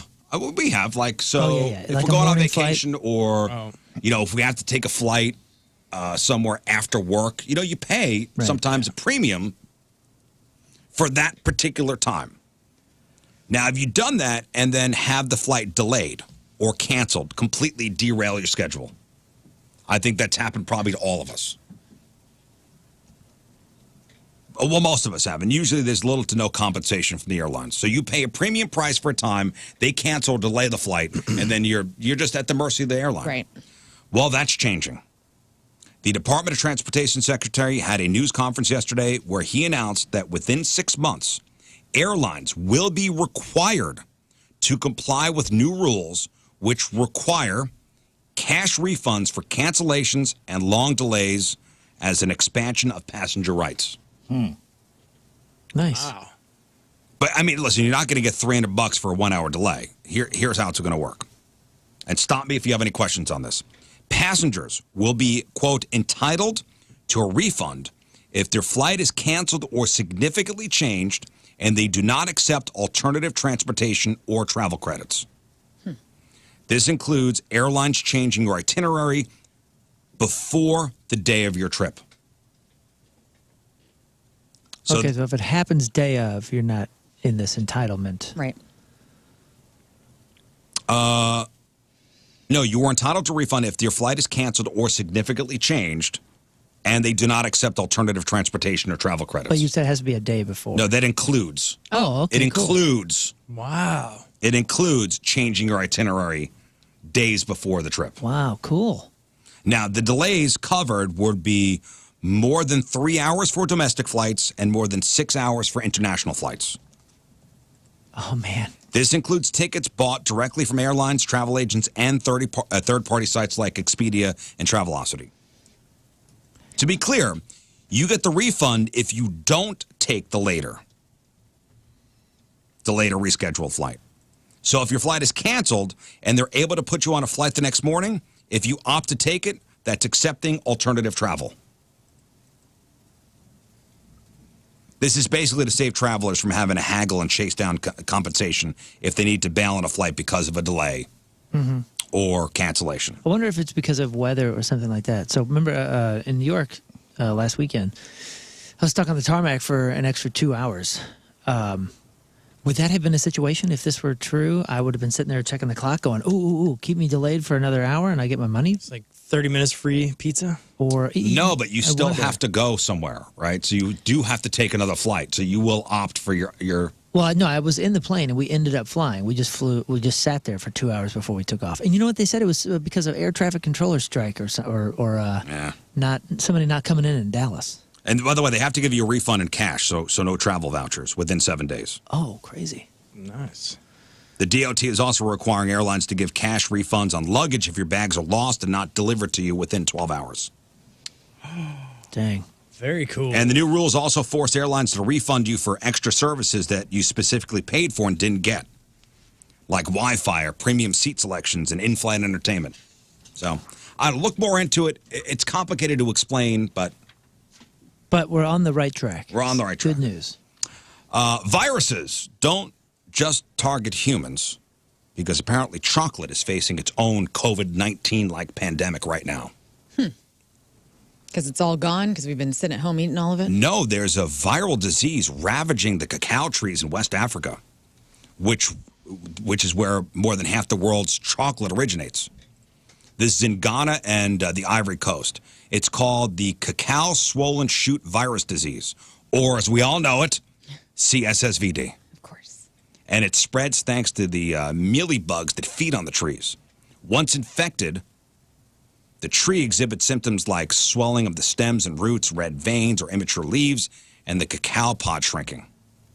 I don't know if they lose their sense of smell or taste. Not sure. Have you ever eaten off of a cacao tree? Yeah, it's disgusting. No, it's not. It has a sweet tart kind of gelatin sour Like raw coating. cacao? Yeah, like there's the cacao nibs that they, you know, or the bean. Which are or very whatever, bitter. Which are very bitter, but even when they break open They're gross looking, aren't they? They're gross. They look like aliens. brains. But like you suck on that cacao like nibbin and That would it's be like cool. sweet tarts on the outside, which is Yeah. bizarre I because then wanna it try becomes that. chocolate. I want to try that. I wasn't about About it. the I STD liked it. part or whatever it is. So experts estimate that this disease, CSSVD, caused harvest losses of 15 to 20% in Ghana, which may not seem like a lot, but they've lost more than 254 million cacao trees in recent years. Fighting the virus has been tough, mostly because the mealybugs have become highly resistant to pesticides. But there is hope, thanks to vaccines. Scientists have begun inoculating crops with CSSVD vaccines. They do work, but the problem is they're expensive and many of the farmers are low paid. And the main question you're probably asking is, all right, so will this really impact the ability of chocolate? Because I'm kind of addicted. And it's hard to say, but the New York Post is sounding the alarm. An expert says the virus is a real threat to the global supply of chocolate, and the Post says you might want to stock up while you can. Now, this isn't the only issue. The chocolate industry has already been dealing with supply chain disruptions because, you know, poor harvests have jacked up prices, so some of the companies that process cacao haven't been able to afford the beans. The whole world's falling apart, guys. I know, man. Hate it. And now this. Yesterday, President Biden signed a bill that could ban TikTok in the U.S. This is it, guys. I made dinner last night, and Tim and I are sitting at the table having dinner, and he's like, "Did you see Biden banning TikTok?" He's like, "How do you feel?" I go, "I don't care. I care because it's a free speech issue. I don't care because it's the platform I use the least. And there's tons of businesses that do it. I hurt for you guys, but like one less thing for me to update. Congress. No, it's just funny though that they like the way they tied it all in makes zero sense. Congress packaged the clause in a bill that contained aid to Israel and Ukraine for some reason. Yeah. So what does the legislation mean? So the parent company that owns TikTok is called ByteDance. They're a Chinese company. So they have to sell TikTok within 270 days, or TikTok will be banned from U.S. app stores and internet hosting services. Now, President could extend the the deadline by 90 days if TikTok has not found a new owner, but made significant, but you're trying. Like if the president sees you're trying to find a new owner, we'll extend it for 90 days. TikTok is threatening legal action. It's not like TikTok's going to be gone anytime soon. It's going to be held up in courts for years. Amazon's very happy, though, because TikTok's been biting at their growth. And TikTok's shop is dominating right now, and Amazon's like, how can we stop them? Well, here's the TikTok CEO talking about it.